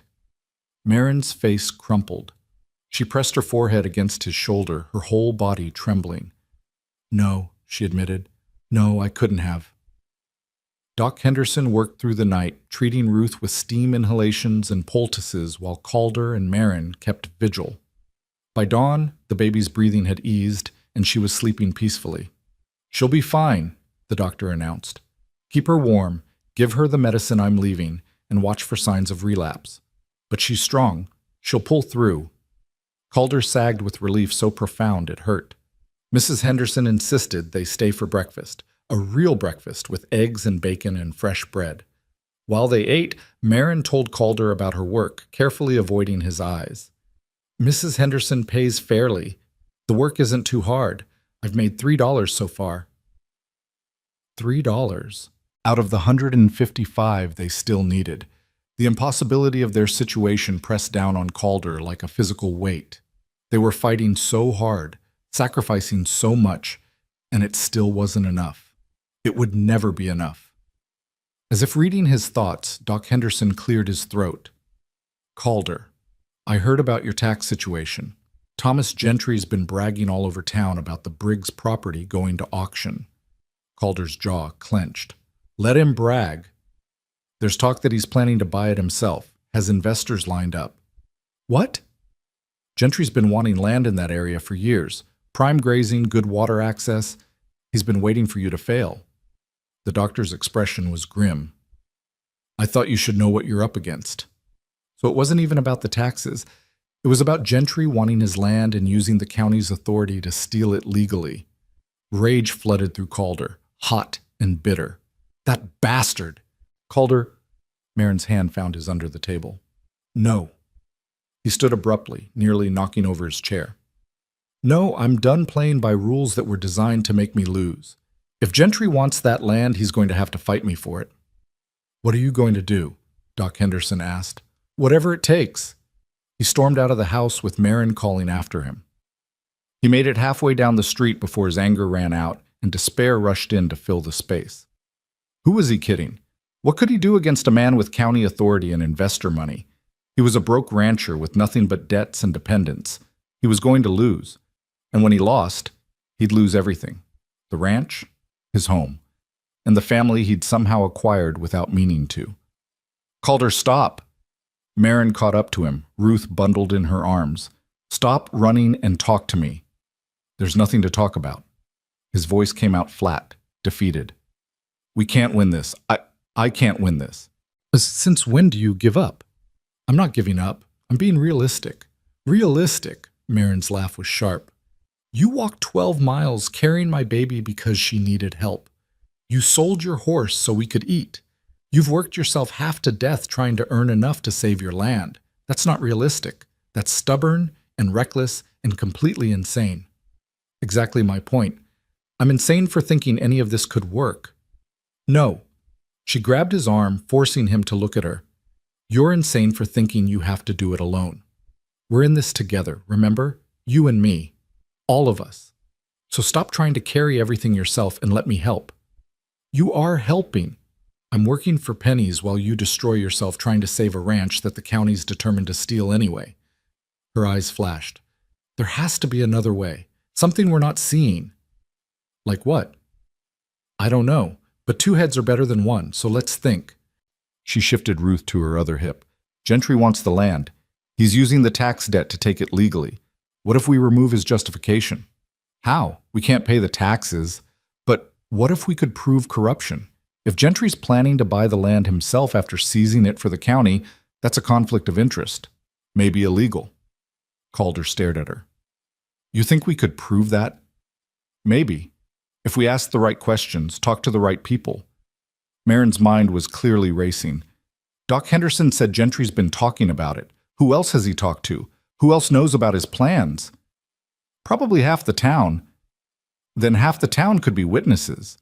She grabbed his hand. Come on, we've got work to do.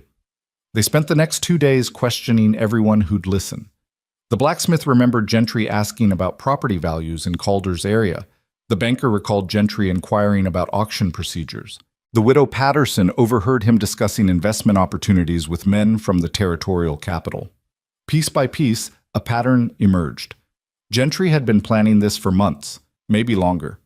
Using his position to identify vulnerable properties, waiting for owners to default, then swooping in to buy land at auction prices far below market value. Calder and Marin documented everything they learned, building a case that felt substantial but ultimately useless without proof. On the 6th day, salvation came from an unexpected source. Reverend Morrison appeared at the Henderson house while Marin was working. He asked to speak with her privately, and when they were alone, he pulled a ledger from his coat. I found this in the church records. Gentry donated it years ago, said it was old county documents we could use for scrap paper. The Reverend's hands shook slightly as he opened it. But it's not scrap. It's a record of properties he's acquired through tax sales. Over 30 parcels in the last 5 years, all bought at auction after he'd seized them as county agent. Marin's heart raced. This is proof. Proof of corruption. Yes, and I should have noticed it years ago. Should have questioned how one man could acquire so much land. Shame colored the Reverend's voice. I've failed in my duty to this community. Let me help you make it right. They brought the ledger to Doc Henderson, who brought it to the county sheriff. The sheriff, a decent man who'd always suspected Gentry of shady dealings but never had proof, promised to investigate. When Calder heard the news, he felt hope flare in his chest for the first time in weeks. This could work, he said, hardly daring to believe it. If the sheriff moves fast enough. It won't be fast enough. Marin's voice was quiet. The auction is in 8 days. Even if they prove corruption, the legal process could take months. Your land will still be seized. She was right, and Calder knew it. They'd found the smoking gun, but it wouldn't save them in time. That night, back at the ranch with all the children finally asleep, Calder and Marin sat together on the porch steps. The night was clear and cold, stars scattered across the sky like thrown diamonds. "I'm sorry," Calder said quietly. "I brought you here, promised you a home, and I'm going to lose it." "You didn't promise anything. You offered what you had, and we took it gratefully." Marin's shoulder pressed against his. "Whatever happens next, we'll face it together." "Where will you go when this place is sold?" "I don't know. West, maybe. Try to start over somewhere nobody knows us." The thought of her leaving, of the children scattered, of this fragile family torn apart, hurt more than losing the ranch. "Come with me," Calder heard himself say. Marin turned to look at him, her face half in shadow. "What?" "When they take the ranch. Don't go west alone. Come with me. Wherever I end up, whatever I do next, let's do it together." "Calder, you can't." "I can. I am." He took her hand, threading their fingers together. "I don't care if it makes sense. I don't care what people say. I care about you, about those kids, about this family we've made. And I'm not ready to let it go." Marin's eyes filled with tears. "You'd give up everything, your land, your home, your whole life here, just to stay with us?" "It's not giving up, it's choosing." His thumb brushed across her knuckles. "I'm choosing you, Marin, if you'll have me." For a long moment she just looked at him. Then she leaned forward and pressed her forehead against his, her breath warm on his face. "Yes," she whispered. "Yes, I'll have you. Whatever comes next, wherever we end up. Yes." They sat like that for a long time, holding each other in the darkness, drawing strength from proximity and shared determination. Inside the cabin, they could hear one of the children stirring, probably Stan, who had nightmares. Marin started to pull away, but Calder held her for one more moment. "We're going to be all right," he said, trying to believe it. "Somehow, we're going to be all right." The next morning brought disaster in a new form. Calder was in the barn when he heard the chickens screaming. He ran outside to find chaos. A pack of wild dogs had gotten into the coop and were tearing through his remaining livestock. Feathers flew. Blood spattered the dirt. By the time he drove them off with his rifle, the damage was done. Every chicken dead. The last of his breeding stock gone. Lydia stood in the doorway with the younger children behind her, all of them white-faced and shaking. "I'm sorry," she whispered. "I forgot to latch the coop last night. This is my fault." "No." Calder's voice came out harsher than he intended. "It's not your fault. It's just—" He couldn't finish. Couldn't put into words the overwhelming sense of defeat that crashed over him. This was it, the final blow. Without the chickens, they had no eggs, no meat, no income at all. The last piece of his self-sufficiency destroyed. He sent Lydia inside and spent the next hour burying dead birds and trying not to scream at the sky. When Marin came home that evening, it was her day off. She found him sitting in the ruins of the chicken yard, covered in dirt and blood and feathers. She didn't say anything, just sat down beside him and took his hand. "I can't do this anymore," Calder said. His voice was hollow. "I can't keep fighting when everything I do fails, when every step forward gets knocked back twice as far." "Then stop fighting." Marin's voice was gentle. "Stop trying to win. Just survive. That's all we need to do. Survive until something changes." "And if nothing changes?" "Then we survive anyway." She squeezed his hand. "Together." That night, Calder made a decision. He was done with pride. Done with pretending he could handle this alone. Done with trying to be strong when he was breaking into pieces. The next morning, he took out Marin's husband's watch, the one she'd offered to sell weeks ago. The gold gleamed in the early light, and Calder felt the weight of what it represented. Her past, her memories, the last piece of the man she'd loved. He brought it to her before he could change his mind. "I need you to sell this," he said. Marin looked at the watch, then at him. "I thought you said—" "I know what I said, but I was wrong. We need the money more than we need pride or sentiment." His voice cracked. "Please, Marin, let me accept this from you. Let me accept your help the way you accepted mine." She took the watch with trembling hands, opened it. Inside was a photograph, a young man with kind eyes and Marin's smile. "His name was Daniel," she said softly. "He was a good man, a good father. He would have liked you, I think. I wish I could have known him." "So do I." She closed the watch with a soft click. "But he's gone, and you're here, and this—" She held up the watch. "This is just metal and memories. It can't keep my children warm or put food in their bellies or save the only home they've known in months." She pressed it into Calder's hand. "Take it, sell it, use it, and don't feel guilty about it. Daniel would want his children taken care of. This is how he can still do that." The gesture, the sacrifice, the trust, it broke something open in Calder's chest. He pulled Marin into his arms and held her while she cried for the husband she'd lost and the life she was finally letting go of. And when her tears stopped, he kissed her forehead and made her a promise. "We're going to survive this," he said. "Whatever it takes. However long it takes. We're going to survive." The watch sold for $75 to a jeweler 2 towns over, a man who recognized quality craftsmanship and didn't ask questions about why a rough-handed rancher was selling such a fine piece. Calder took the money and added it to what they'd scraped together from Marin's wages and his odd jobs. They counted it out on the kitchen table that night while the children slept, their hands touching as they stacked the bills and coins into careful piles. $118. They were still $137 short, with 4 days left until the auction. Marin's wedding ring went next, then her mother's silver brush, then Calder's father's pocket knife and his good Sunday suit. Each item sold felt like stripping away a piece of their souls, but they did it anyway because survival mattered more than sentiment.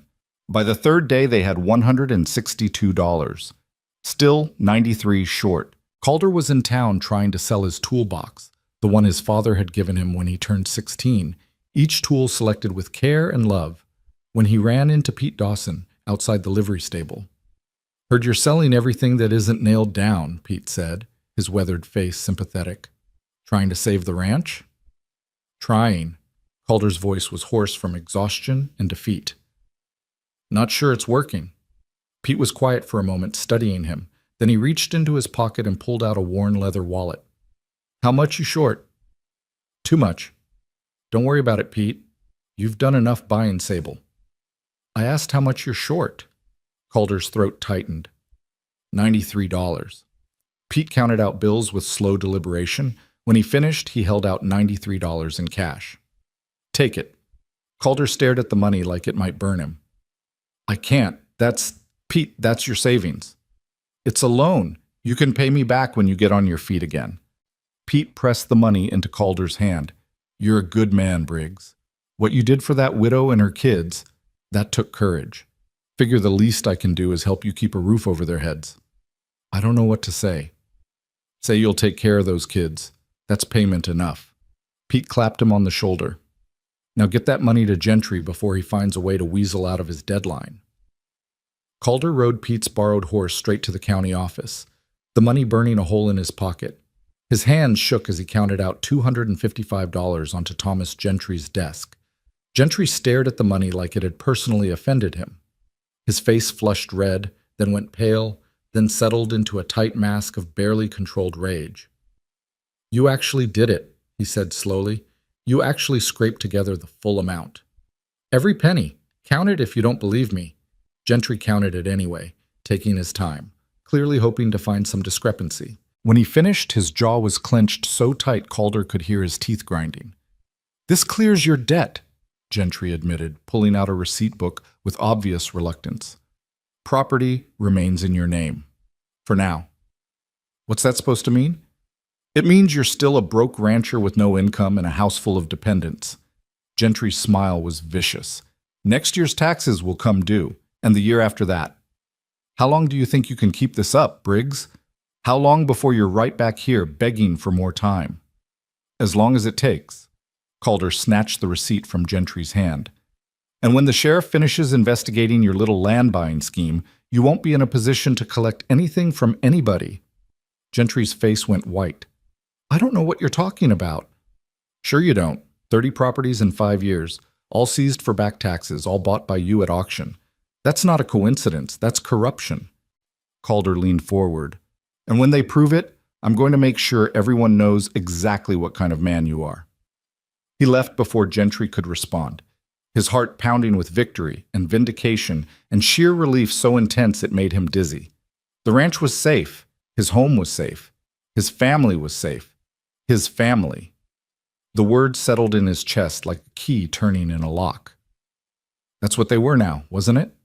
Not guests, not charity cases, not a temporary arrangement, family. He rode back to the ranch faster than was probably wise, desperate to tell Marin the news.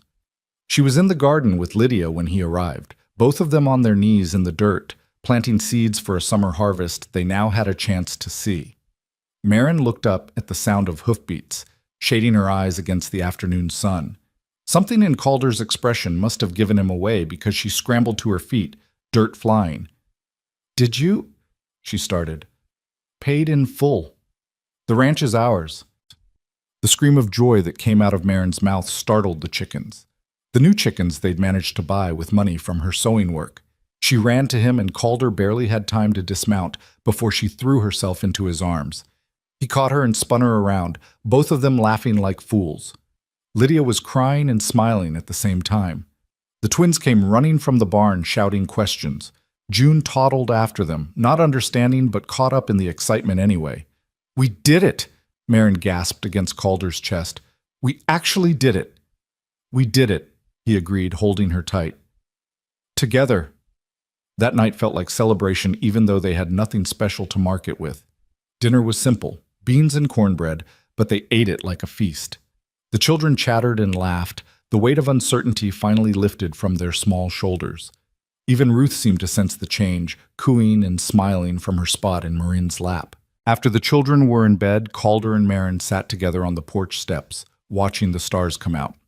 The night was warm for early spring, carrying the scent of growing things and possibility. I can't believe it's over, Marin said softly. I keep waiting for something else to go wrong. Nothing's going to go wrong. Not tonight.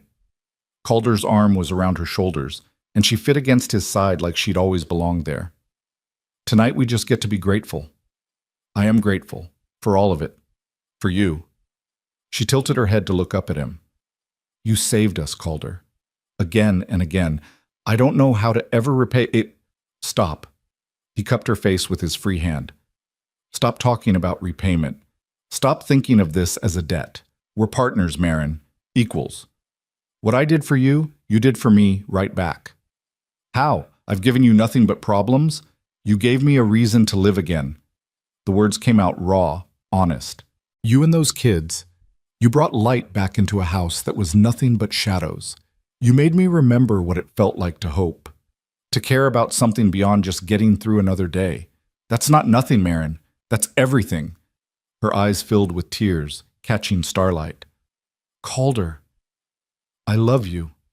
He said it simply, without flourish, just a statement of fact as true as the ground beneath their feet.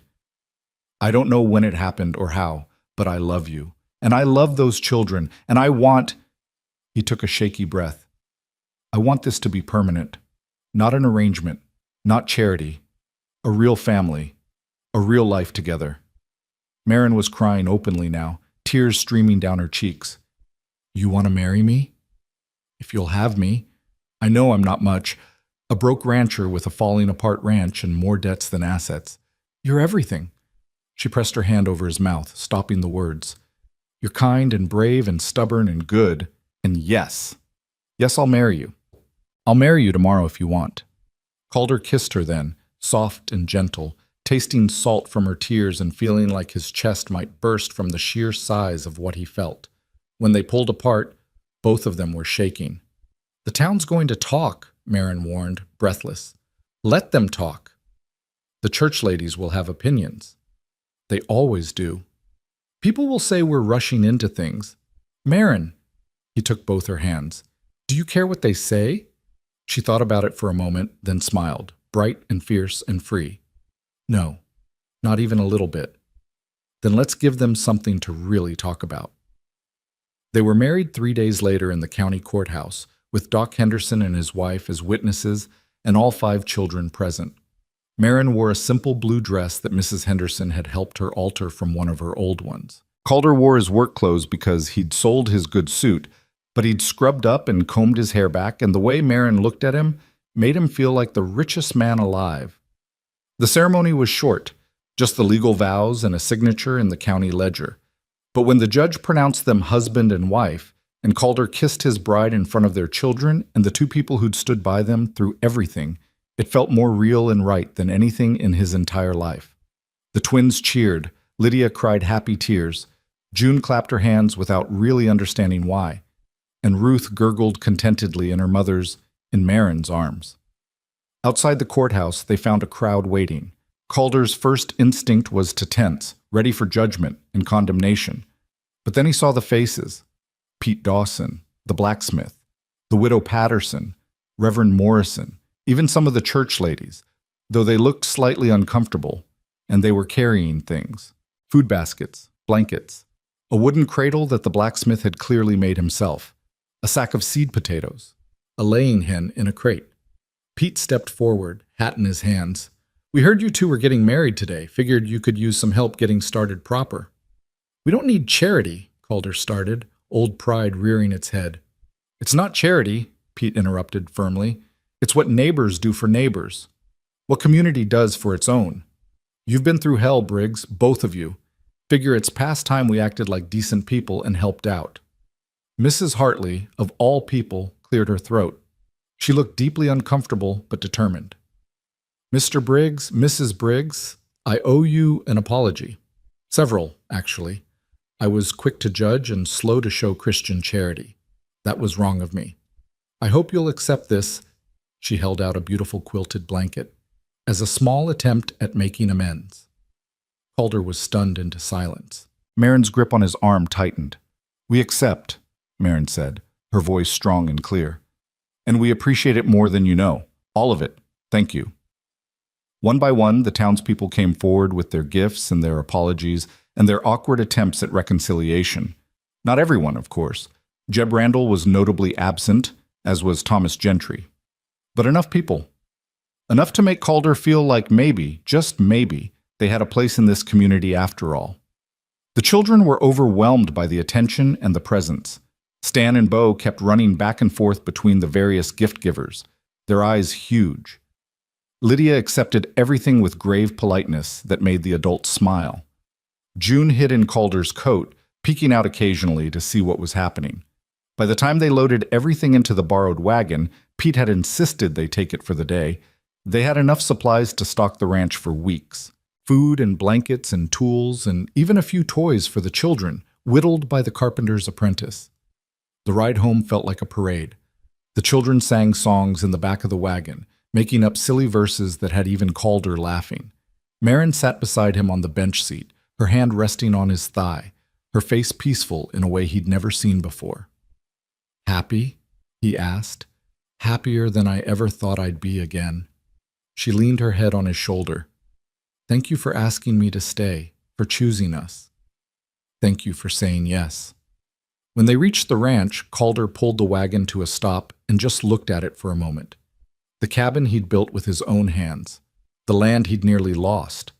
The life he'd almost given up on. It looked different now. Better. Like a home instead of a monument to grief. He climbed down and reached up to help Marin, but instead of setting her on her feet, he swept her up into his arms. Calder, she squeaked, startled. What are you doing? Carrying my wife over the threshold. He started toward the cabin. It's traditional. We've been living here for weeks, but we weren't married then. Now we are. So I'm doing this proper. Behind them, the children giggled and scrambled down from the wagon. Lydia helped the younger ones while Stan and Bo raced ahead to open the door. Calder carried Marin into the cabin and set her down gently just inside the doorway. She looked up at him with such love in her eyes it made his breath catch. "Welcome home, Mrs. Briggs," he said softly. "I've been home for weeks," she replied, reaching up to touch his face. "I just didn't know it until now." They kissed again, gentle and sweet, while the children cheered and clapped around them. That night, after all the gifts had been unloaded and put away, after the children had been fed and bathed and tucked into bed with stories and kisses, after the cabin had finally settled into peaceful quiet, Calder and Marin sat together at the kitchen table. It was the same table where they'd counted their desperate savings, where they'd laid out everything they had to sell, where they'd tried to do impossible math and make hopeless plans work. But tonight it was just a table in their home, with 2 cups of coffee and 2 people who'd chosen each other against all odds. "The children asked if they could call you Pa," Marin said quietly. "I told them to wait a bit longer, let things settle. But Calder, they already think of you that way. They have for weeks." "I know." Calder wrapped his hands around his coffee cup. "And I think of them as mine. All of them. Even Ruth, who will never remember a time when I wasn't her father." "Does that feel strange, taking on another man's children?" "No." He met her eyes. "It feels right. Daniel gave them life. I'm honored to help raise them. It's not replacing him. It's continuing what he started." Marin's smile was tremulous. He would have liked that. He always wanted a big family. "How big?" "At least 6 children," he used to say. She laughed softly. "We were working on it when he died. Ruth was a surprise. We didn't know I was pregnant until after the mine collapse. And now you have 5, almost to his goal." "Our goal now." Marin's hand found his across the table. "If you want more children, if you want to try, I want everything with you." Calder's voice was rough with emotion. "More children, if God wills it. Growing old together. Watching these kids grow up and have families of their own. All of it. Even the hard parts?" "Especially the hard parts. We've proven we can handle those." They sat in comfortable silence for a while, just being together. Outside, an owl hooted. Inside, the fire crackled in the stove. Somewhere in the sleeping area, one of the children murmured something in their dreams. "I should check on them," Marin said, but she didn't move. "They're fine. Let's just sit here a minute longer." So they sat, holding hands across the table, 2 people who'd been broken and desperate and alone, who'd found each other at exactly the right moment and built something beautiful from the wreckage of their old lives. The next morning, Calder woke in his own bed for the first time in weeks. He'd been sleeping in the barn to give Marin and the children space, to avoid scandalizing the town any more than necessary. But now Marin was his wife, and this bed was theirs to share. She was still sleeping, curled on her side with one hand tucked under her cheek. In the early light, she looked younger, the worry lines around her eyes smoothed by rest. Calder watched her for a moment, still hardly believing this was real. He was married. He had a wife and 5 children. He had a family again. The thought should have terrified him. After losing Hannah and Marie, he'd been certain he'd never risk his heart like that again. But somehow, with Marin, it didn't feel like a risk. It felt like coming home after a long, cold journey. He slipped out of bed quietly, not wanting to wake her. In the main room, he found Lydia already up, tending to Ruth, who was fussing in her cradle. "Morning," Calder said softly. Lydia looked up and smiled. "Morning, Pa." The word hit him like a physical blow, in the best possible way. He'd wondered if he should correct her, remind her to keep calling him Calder for a while longer. But the natural way she said it, the trust and affection in her voice, made the word feel earned. "Morning, Lydia." He crossed to the cradle and looked down at Ruth. "She doing all right?" "Just wet. I was about to change her, but I'm not very good at it yet. Mama's better." "I'll give it a try." Calder picked up the baby, surprised by how natural the motion felt. He'd done this with Marie, but that felt like a lifetime ago. Ruth blinked up at him with solemn eyes, then broke into a gummy smile. "I think she knows," Lydia said, watching them. "That you're her pa now. She smiles more when you're around." "You think so?" "I know so." Lydia helped him find a clean diaper from the stack Marin kept near the bed. "We all do. Smile more, I mean, when you're here." Calder's throat tightened. He focused on changing Ruth's diaper, a task that took longer than it should have because his hands were clumsy with emotion, while Lydia chattered about her plans for the day. Mama said I could help her with the washing this morning, and this afternoon can I help you with the fence repair? I want to learn how to do it proper. Sure, we'll make a rancher out of you yet. Good. Lydia's expression turned serious. Because I want to help, want to earn my keep. Lydia, you don't have to. I want to. She met his eyes with that too-adult directness that always made his heart ache. You and Mama work so hard for us. I want to help however I can. I'm old enough. She was 8 years old. She shouldn't have to think about earning her keep or helping support the family. But Calder also understood pride, understood the need to contribute. So he nodded. All right, you can help with the fence this afternoon, but only if you promise to stop if you get tired. I promise. By the time Marin woke, the cabin was alive with activity. Lydia had started breakfast with Calder's help. The twins were outside feeding the chickens. June was playing with her new wooden doll. Ruth was clean and content in her cradle. Marin emerged from the bedroom looking rumpled and sleepy and more beautiful than Calder had ever seen her. You let me sleep, she accused, but she was smiling. You needed it. There's work to do. There's always work to do. It'll still be there after breakfast. He handed her a cup of coffee, made the way she liked it, strong with a little sugar. Sit. Relax. Let your family take care of you for once. The word family made her eyes shine. She sat at the table and watched her children move around the cabin with easy familiarity, and Calder watched her watching them, and felt his heart swell with a contentment he'd thought he'd never feel again. The days that followed settled into a new rhythm. Calder worked the ranch with renewed energy, no longer just maintaining it, but actually improving it. With Lydia's help, and sometimes the twins when they could focus long enough, he repaired fences, cleared new pasture, planted crops. The work was hard but satisfying, made better by knowing he was building something for his family. Marin transformed the cabin into a real home. Curtains appeared in the windows, sewn from fabric Mrs. Henderson had given them. The garden flourished under her care, promising vegetables by summer. She organized and cleaned and made everything warm and welcoming, humming while she worked. The children thrived.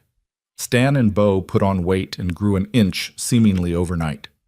They lost the haunted look they'd had when they first arrived, becoming the rambunctious, curious boys they were meant to be. June's vocabulary exploded as she felt safe enough to talk more, chattering constantly in her toddler way. Ruth grew stronger every day, her smiles coming more frequently. And Lydia, serious, responsible Lydia, slowly learned to be a child again.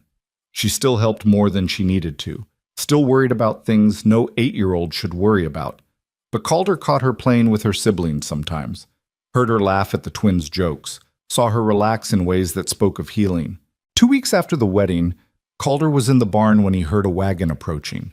He stepped outside to find Sheriff Coleman climbing down from his horse, his expression grim. Calder's first thought was that something had gone wrong with the Gentry investigation. His second thought was worse, that someone had challenged the validity of his marriage to Marin or questioned his right to the children. "Sheriff," he said warily, "what can I do for you?" "Wanted to give you an update on the Gentry situation." Coleman pulled off his hat, wiping sweat from his forehead. "We finished the investigation, found enough evidence of corruption to file charges. Gentry's been removed from his position and will face trial next month." Relief flooded through Calder. "That's good news." "It gets better. Every property he seized in the last 5 years is being reviewed. If we find evidence that he manipulated the process, those seizures will be invalidated. The original owners get their land back." Jesus. Calder leaned against the barn wall. "How many people?" "At least 30 families. Maybe more. You did that, Briggs. You and your wife. If you hadn't come forward, if Reverend Morrison hadn't found that ledger, Gentry would still be stealing land and people would still be losing their homes. We just did what was right. Most people don't bother. They take care of their own problems and let everyone else fend for themselves." Coleman put his hat back on. "You're a good man, Briggs. And for what it's worth, I'm glad you kept your ranch. It would have been a damn shame to see it go to that bastard." After the sheriff left, Calder stood in the yard for a long time, processing the news. They'd won. Not just their own battle, but a larger war against corruption and cruelty. They'd saved 30 families from Gentry's schemes. He thought about the man he'd been 6 weeks ago. Hollow, grieving, barely alive. That man could never have done this, could never have fought this hard or cared this much. But the man he'd become, the man Marin and her children had helped him become, that man could move mountains.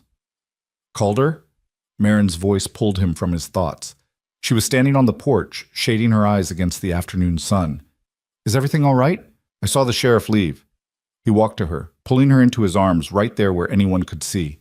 Everything's perfect. Gentry's facing charges. People are getting their land back. We did it, Marin. We actually did it. She hugged him tight, her face pressed against his chest. We make a good team. The best team. He kissed the top of her head. What do you say we celebrate tonight? I'll ride into town, get something special for dinner, maybe that penny candy the kids like. You don't have to. I want to. Let me spoil our family a little. Our family? The words still felt new in his mouth, but they fit perfectly. That evening, they had a feast by their standards. Roasted chicken that Calder bought from the butcher, fresh bread still warm from the bakery, real butter, and a small bag of peppermint sticks for the children. They ate until they were full, laughing and talking. The cabin filled with warmth and light and love.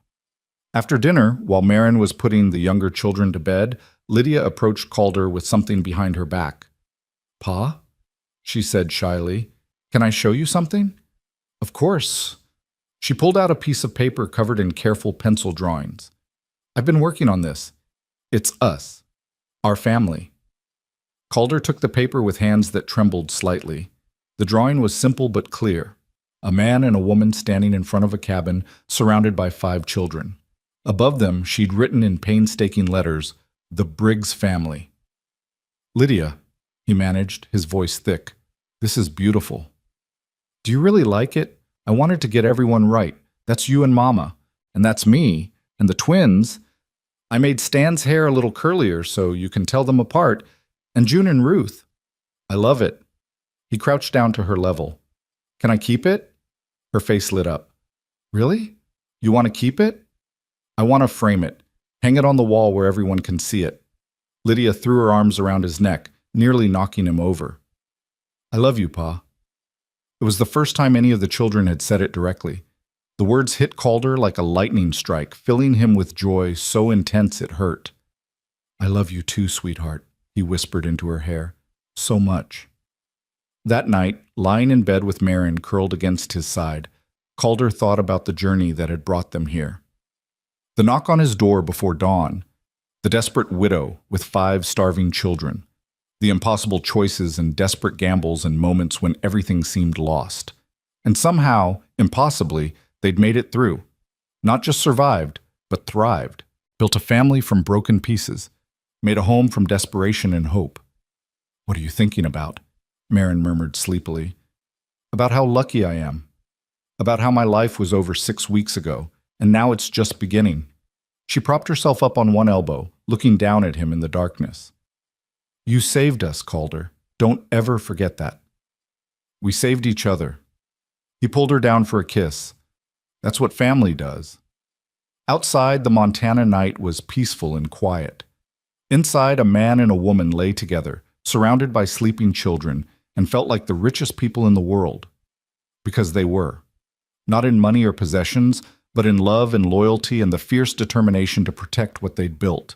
And that, Calder thought, as sleep finally claimed him, was worth more than all the gold in the territory. Spring came to Montana with a gentleness that felt like forgiveness. The hard ground softened under warm rain. Green shoots pushed through the earth in Marin's garden.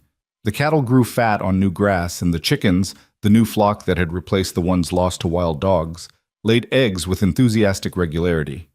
Calder woke each morning to sounds he'd thought he'd never hear again. Children's laughter. His wife humming while she made breakfast. The ordinary chaos of a family coming to life with the sun. It had been 2 months since the wedding, and he still sometimes caught himself waiting for disaster, waiting for the other shoe to drop, waiting for someone to tell him this happiness wasn't real, wasn't earned, wasn't meant for him. But disaster didn't come. What came instead was normalcy, beautiful, mundane, precious normalcy. On a bright morning in late April, Calder was repairing the porch steps when he heard a wagon approaching. He looked up to see Doc Henderson driving up the path, Mrs. Henderson beside him on the bench seat. "Doc," Calder called, wiping his hands on his work pants. "Something wrong?" "Quite the opposite." Doc Henderson climbed down with a smile. "We brought news, and a visitor." From the back of the wagon emerged a thin man in his 50s, weathered and worn, but with kind eyes. He looked vaguely familiar, though Calder couldn't place him. Marin came out of the cabin, wiping flour from her hands. She took one look at the stranger and went completely still. "Reverend Paulson?" Her voice was barely a whisper. The man's face broke into a wide smile. "Marin Calhoun. Lord, girl, I've been looking for you for months. I don't understand. You moved east. Everyone said, I did move east, but I came back. Had some business to settle, and when I heard you were in these parts..." He pulled a leather satchel from the wagon. "I brought something you need." Marin's eyes flew to her mouth. "You didn't." "I did." Reverend Paulson opened the satchel and pulled out a worn ledger. "Marriage records from my time in the Silver Valley Territory, including yours and Daniel's, dated June 14, 1866. Official, legal, and properly witnessed." The silence that followed was so complete Calder could hear his own heartbeat. "How?" Marin finally managed. "I thought the fire." "The church burned, yes, but I always kept duplicate records at home. Couldn't stand the thought of losing people's important documents to accident or disaster." The Reverend's expression turned gentle. "When I heard through Doc Henderson that you'd been denied widow's benefits for lack of proof, I knew I had what you needed. Took me a few weeks to dig through my old records, but here it is, proof of your marriage to Daniel Calhoun." Marin's legs gave out. Calder caught her before she hit the ground, supporting her weight as she stared at the ledger like it was made of gold and dreams. "This means," she started. "It means you can file for widow's benefits," Doc Henderson finished. "Territorial relief funds for the children. It's not a fortune, but it's something. Maybe $30 a month." $30 a month. Enough to ease the constant financial pressure. Enough to buy seed and supplies without selling treasured possessions. Enough to breathe. "I don't know what to say," Marin whispered. "Say you'll accept it," Reverend Paulson replied. "And say you'll forgive an old preacher for not coming forward sooner. I should have thought to check my records months ago." "There's nothing to forgive. You've given me us." Marin looked at Calder, tears streaming down her face. "You've given us a future." Mrs. Henderson produced a handkerchief, which Marin accepted gratefully. The children had emerged from the cabin, drawn by the commotion. They gathered around their mother with worried faces until she reassured them through her tears that everything was fine, better than fine. "There's one more thing," Doc Henderson said, pulling an envelope from his coat. "Collection from the church. After Gentry's arrest, people felt bad about how they'd treated you both. Wanted to help make amends." He handed the envelope to Calder, who opened it with shaking hands. Inside was $147 in cash and a note signed by over 30 townspeople.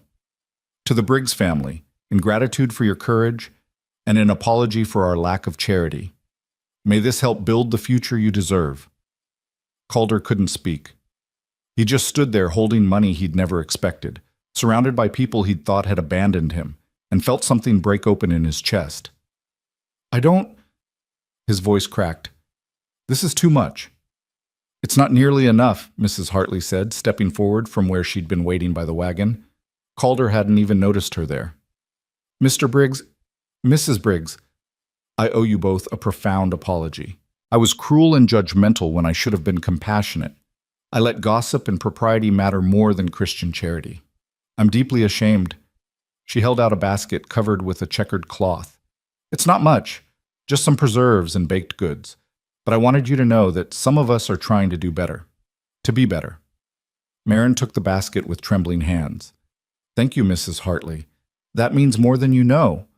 Other wagons were arriving now, the blacksmith with tools he'd forged especially for Calder's work, the widow Patterson with a quilt she'd made for the children, Pete Dawson with a young mare, not sable, but a good horse nonetheless.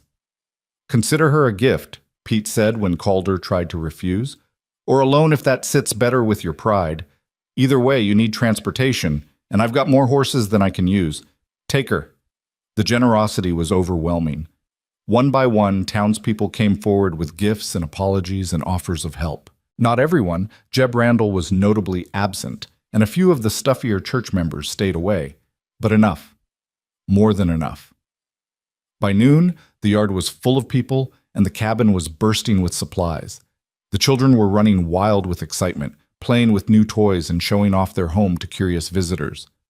Marin was surrounded by church ladies who were teaching her a complicated quilting pattern and apologizing for their previous coldness. Calder was deep in conversation with several ranchers about cooperative cattle breeding and shared equipment use. It felt like a party, like a celebration, like the community welcoming them home after a long exile. "Quite a change from a few months ago," Doc Henderson observed, appearing at Calder's elbow with a cup of coffee. "I still can't quite believe it's real." "It's real. People just needed a reminder of what's important. You and Marin gave them that." The doctor smiled. "Sometimes it takes seeing real courage to shame us into finding our own." As the afternoon wore on and visitors began to leave, Calder found himself standing with Reverend Paulson by the garden fence. The old preacher was admiring Marin's neat rows of seedlings with an appreciative eye. "She always did have a gift for growing things," Paulson said. "Even when she and Daniel were struggling, their garden flourished. She has a way of nurturing life." "She does." Calder watched Marin through the window, saw her laughing at something Mrs. Henderson said. "Reverend, can I ask you something?" "Of course." "Did you know Daniel well?" Paulson nodded slowly. "Well enough. He was a good man, honest, hardworking, devoted to his family. The mine collapse that took him, it shouldn't have happened. Safety violations that the company ignored. Daniel and 12 other men died because someone decided profit mattered more than lives." Calder's jaw tightened. "Marin doesn't talk about it much. I imagine it's too painful. She loved him deeply." Paulson looked at Calder with penetrating kindness. "But love isn't finite, son. The heart doesn't run out. She can love Daniel's memory and love you too. One doesn't diminish the other." "I know, sometimes I wonder if I'm enough. If I can be what she and those kids need." "You already are. You proved that when you opened your door to a desperate stranger, when you fought to keep your home so you could give them one, when you chose love over fear." Paulson clapped him on the shoulder. "Daniel would be grateful, I think, knowing his children are safe and loved, that his wife found happiness again. That's all any of us can hope for, that the people we love survive our loss and find joy again."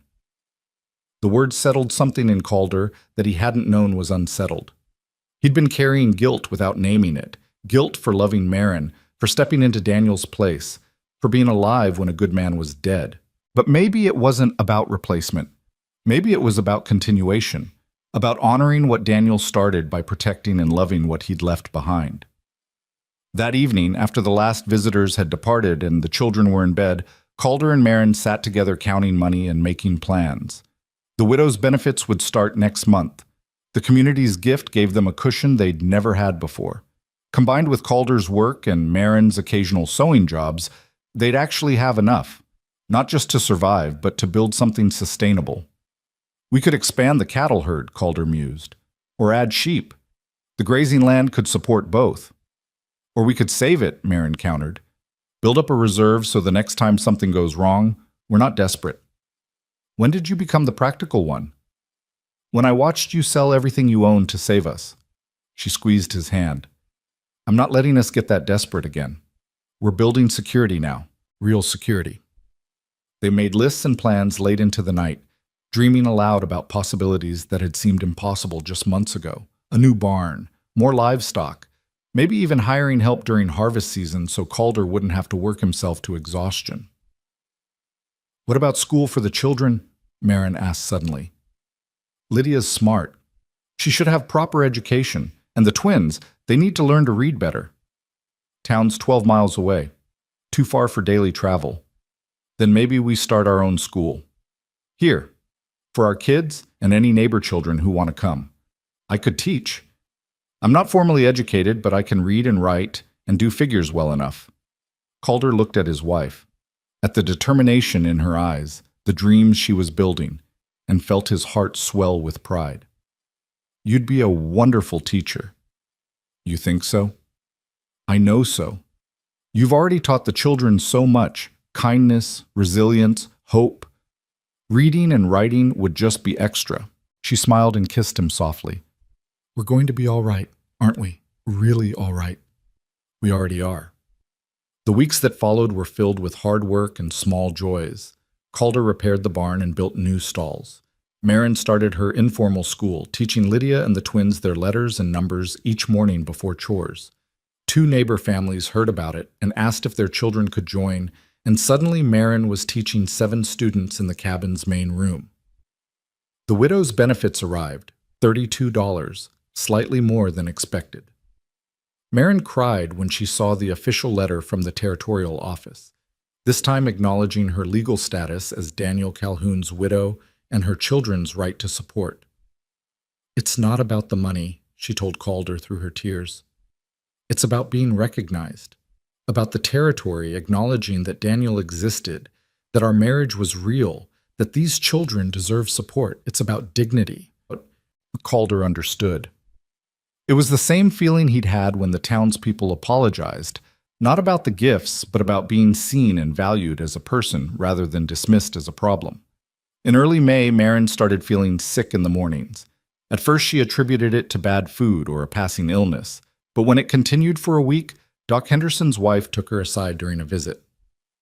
How long since your last monthly? Mrs. Henderson asked gently. Marin counted back and went pale. 8 weeks, maybe 9, but I thought, with all the stress, I assumed. Stress can delay things, but combined with morning sickness? Mrs. Henderson smiled. My dear, I think you're expecting. The news hit Marin like a lightning bolt. She'd had 5 children already. She knew what pregnancy felt like, but somehow, with everything else happening, she hadn't let herself consider the possibility.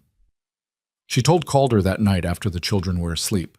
His reaction was everything she could have hoped for: shock, then joy, then tender concern. Are you happy about it? He asked, his hand resting on her still flat stomach. Terrified, she admitted. But yes, happy. Are you? His voice broke. I never thought I'd have this again, a child of my own, a family. I thought that part of my life was over. And now? Now I'm the luckiest man alive. He pulled her close, holding her like she was made of precious glass. A baby. Our baby. They sat together in the quiet cabin, hands clasped, and dreamed about the future growing inside Marin. Boy or girl, it didn't matter. Healthy. That's all they wanted. Healthy and loved and raised with siblings and stability. The children found out 2 weeks later when June innocently asked why Mama was getting fat. Marin laughed and gathered them all together to explain that they'd be getting a new brother or sister. The reactions varied wildly. Lydia was excited and immediately started planning how she'd help with the baby. The twins were indifferent. Babies were boring, they proclaimed. And could they please go play now? June was fascinated and wanted to know where exactly the baby was hiding. Ruth, who was only 9 months old herself, just gurgled and grabbed her toes, oblivious. That night, Stan, or maybe Bo, Calder still had trouble telling them apart in dim light, crept out of bed and approached Calder where he sat mending a harness. Pa? The boy whispered. Yeah, son? When the new baby comes, will you still love us? All of us? Or will you love the baby more because it's really yours? The question broke Calder's heart. He set down the harness and pulled the boy into his lap, a tight fit now that he was getting bigger, but they managed. Listen to me. All of you are really mine. Every single one. Ruth and June and you and your brother and Lydia. You became mine the day your mama knocked on my door. The new baby isn't going to change that. Promise? I promise. Cross my heart. Calder suited action to words. Being a father isn't just about blood. It's about showing up, about loving and protecting and teaching, and I'm going to do that for all of you, always, understand? The boy nodded and burrowed deeper into Calder's arms. I love you, Pa. I love you too, son. So much. Summer arrived in full force, turning the Montana landscape golden and green. The garden flourished beyond Marine's wildest hopes, producing more vegetables than they could eat. She started preserving and canning, filling the cellar shelves with jars of beans and tomatoes and pickles. The children helped, even the twins, who were learning that good behavior earned privileges like fishing trips with Pa. The cattle herd grew with spring calves. The chickens multiplied. The new mare, they'd named her Dancer for her light-footed gait, proved to be an excellent worker and gentle enough for the children to pet. The ranch was thriving. The family was thriving. And for the first time in years, Calder went to bed each night, not just grateful to have survived another day, but genuinely happy to be alive. In July, Thomas Gentry went on trial for corruption and abuse of office. Calder and Marin attended, sitting in the packed courtroom alongside 30 other families Gentry had victimized. The evidence was overwhelming. The ledger Reverend Morrison had found, testimony from victims, bank records showing suspicious property transfers. Gentry was convicted on all counts, sentenced to 5 years in prison, and ordered to pay restitution to everyone he'd defrauded. The courtroom erupted in cheers and tears. Outside afterward, people clustered in groups, talking and crying and celebrating. A man Calder didn't know approached him with outstretched hand. "Samuel Wright, Gentry seized my ranch 3 years ago. I've been working as a hired hand ever since, trying to earn enough to start over. Because of you, because of what you exposed, I'm getting my land back, my home, my life." His voice shook. "I can't ever repay you for that. You don't need to repay me. Just do the same for someone else someday. That's how we build a real community." Similar conversations happened a dozen times that afternoon, people thanking them, crying, sharing their own stories of loss and hope and restoration. By the time Calder and Marin climbed into the wagon to head home, they were emotionally exhausted but deeply satisfied. "We did something good," Marin said as they drove through the golden afternoon light. "Really, truly good. We changed people's lives. We just told the truth. That's all it takes sometimes. The truth and the courage to speak it." She leaned against his shoulder. "I'm proud of us, of what we've built and who we've become." "Me too." As summer ripened into early autumn, Marin's pregnancy became obvious. Her belly swelled with new life, and she moved through the cabin with one hand pressed to her back and the other resting on the growing child. The children were fascinated, taking turns feeling the baby kick and arguing about names. "If it's a girl, we should call her Marie," Lydia suggested one evening at dinner, after Pa's first daughter, so she's remembered. Calder's breath caught. He looked at Marin, who had tears in her eyes. "And if it's a boy," Lydia continued, oblivious to the emotional bomb she'd just dropped, "we could call him Daniel, after our first Pa, so he's remembered too." The silence around the table was profound. Then Marin reached across and took Calder's hand. "I think those are beautiful names," she said softly. "Honoring the people we've lost, keeping their memory alive. What do you think, Calder?" What did he think? He thought his heart might burst from the fullness of it. He thought these children were wiser and kinder than most adults. He thought the family they'd built was something precious and rare and worth every moment of struggle it had taken to create. "I think," he managed, his voice rough, "that Marie or Daniel would be perfect names."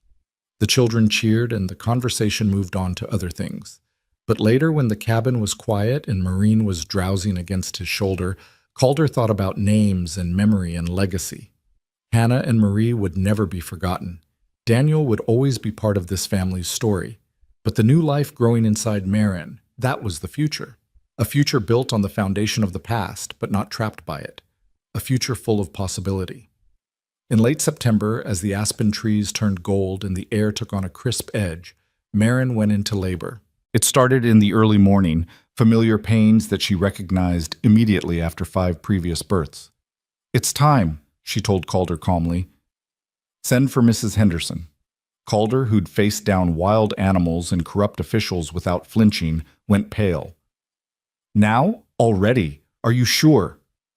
"Calder, I've done this 5 times. I'm sure." She grabbed his hand as a contraction hit. "Go! Quickly!" He rode Dancer into town at a gallop that probably wasn't good for either of them, returning within 2 hours with Mrs. Henderson and Doc Henderson both. By then, Marin's contractions were coming hard and fast. Mrs. Henderson took over with calm efficiency, sending Calder and the children out of the cabin. "This is women's work. Go occupy yourselves elsewhere." Calder paced the yard like a caged animal while Lydia tried to keep the younger children distracted. The twins wanted to know why Mama was making those noises. June was crying because she could sense something was wrong. Ruth needed feeding but wouldn't take a bottle from anyone but Marin. It was the longest afternoon of Calder's life. Just before sunset, a baby's cry split the air. Strong, healthy, indignant at being thrust into the world. Calder's legs went weak with relief. Mrs. Henderson appeared in the doorway, smiling. "You have a son, Mr. Briggs, and your wife did beautifully. Come meet him." The children rushed inside ahead of Calder, crowding around the bed where Marin lay propped on pillows, exhausted but radiant. In her arms was a tiny red-faced baby with a shock of dark hair. "Daniel," Marin said, looking up at Calder with love shining in her eyes. "Daniel Calder Briggs, after both his fathers." Calder crossed the room on shaking legs and looked down at his son. His son. The baby had Marin's nose and chin, but Calder's dark coloring. He was perfect. Absolutely perfect. "Can I hold him?" Calder whispered. Marin placed the baby in his arms, and Calder felt something shift in his chest. This was his child, his blood, his legacy, his future. But looking around at the other 5 children crowding close, all of them eager to see their new brother, Calder realized they were all his children, all his legacy, all his future. Blood didn't make a family. Love did. Commitment did. Showing up every day and choosing each other over and over again. That's what made a family. "He's beautiful," Lydia breathed, touching one tiny fist with gentle reverence. "Can I help take care of him?" "We all will," Marin said. "All of us together. That's what families do." That night, after Doc and Mrs. Henderson had left with promises to check in tomorrow, after the children had been fed and settled and reassured that Mama was fine and the baby was fine and everything was wonderful, Calder sat in the rocking chair with his son in his arms. The cabin was peaceful. Marin was sleeping, exhausted from labor. The children were curled in their beds. Outside, the Montana night was cool and clear, stars scattered across the sky in impossible profusion. Calder looked down at Daniel's sleeping face and thought about the journey that had brought them here. 6 months ago, he'd been alone and broken, barely alive. 6 months ago, a desperate widow had knocked on his door with 5 starving children and changed everything. He thought about all the moments that could have gone differently. If he'd turned them away, if Marin had given up and moved on, if the town had never forgiven them, if Gentry had won, if any of 100 things had gone wrong instead of right. But they hadn't gone wrong. Against all odds, through desperation and determination and grace, they'd built something beautiful from the wreckage of their old lives. The door to the bedroom opened quietly. Marin emerged, moving slowly, and came to stand beside the rocking chair. She rested her hand on Calder's shoulder, and together they looked down at their son. "Are you happy?" she asked softly. "Happier than I ever thought possible," Calder admitted. "I thought my life was over when Hannah and Marie died. Thought I'd never feel anything but grief and emptiness. But then you knocked on my door and brought light back into the darkness. You saved us, Calder. You gave us everything." "No." He looked up at her. "We saved each other. You and those kids. You reminded me what it was to be human, to hope, to love. Without you, I was just a ghost waiting to die. You brought me back to life." Marin's eyes filled with tears. "I love you so much. I know it's different from what I felt for Daniel, but it's real and it's deep, and I know. And I love you. Different from what I felt for Hannah, but just as real, just as deep." He stood carefully, still cradling Daniel, and kissed her. "We're allowed to love again, Marin. We're allowed to be happy. The people we lost, they'd want that for us. I know, sometimes I feel guilty for being this happy. Don't ever feel guilty for surviving and thriving and building a new life. That's not betrayal. That's honoring their memory by living fully." He kissed her again. "Now go back to bed before you fall over. You just had a baby. You need rest." She smiled and obeyed, pausing at the bedroom door to look back at him. "Thank you, Calder, for everything. For choosing us. For loving us. for being the man you are." After she disappeared into the bedroom, Calder continued rocking, his son warm against his chest. Through the window, he could see the first hints of dawn touching the eastern sky. A new day, a new season, a new life in every sense of the word. The ranch that had nearly been lost was thriving. The family that had been cobbled together from desperate circumstances was stronger than blood. The future that had seemed impossible was unfolding in his arms. June appeared in the doorway, thumb in her mouth, dragging her blanket. "Pa, can't sleep." "Come here, sweetheart." Calder shifted Daniel to one arm and held out the other. June climbed into his lap, curling against his chest. Within moments, she was asleep again, breathing soft and steady. One by one, the other children appeared. Lydia first, then the twins, then Ruth toddling over on uncertain legs. They clustered around the rocking chair, some sitting on the floor, some leaning against Calder's legs, all of them drawn by the magnetic pull of family. "Tell us a story, Pa," Stan, or was it Bo, requested sleepily. "What kind of story?" "The one about how Mama came here, about the morning she knocked on the door." Calder looked down at his children, all of them his, every single one, and felt his throat tighten with emotion. "All right," he said softly. "It was a cold morning in March. I was alone in my cabin, and I heard a knock." He told them the story as the sun rose over the Montana plains, told them about their mother's courage and their own resilience, about desperate gambles and impossible odds, about a community that learned to care and a family that chose each other against the world's expectations. By the time he finished, full daylight was streaming through the windows. Maureen had emerged from the bedroom, drawn by the sound of his voice. She stood in the doorway with her hand pressed over her heart, tears streaming down her face. "Did the man in the story get his happy ending?" June asked, her voice drowsy. Calder looked at Marin, at the children surrounding him, at the baby in his arms and the home they'd built, and the future stretching out before them like an unwritten book. "He didn't just get an ending," Calder said, his voice thick with emotion. "He got a family. He got a second chance at life. He got everything he'd thought he'd lost, and more than he'd ever dreamed of having. So yes, sweetheart, he got his happy ending. We all did." Outside, the morning continued its golden arrival. Chickens clucked in their coop, cattle lowed in the pasture. Somewhere in the distance, a meadowlark sang its bright cascading song. Inside the cabin, a family sat together in the early light. Broken pieces made whole, desperate strangers become beloved kin. Two wounded souls healed by the simple act of choosing love over fear. Calder Briggs looked around at everything he'd nearly lost and everything he'd gained, and knew with bone-deep certainty that this was exactly where he was meant to be. Not in spite of the journey that had brought them here, but because of it. Every struggle, every sacrifice, every moment of doubt and fear, it had all led to this. To a house full of laughter and love. To a wife who'd walked through fire and come out stronger. To children who'd learned that family wasn't about blood, but about showing up, day after day, and choosing each other.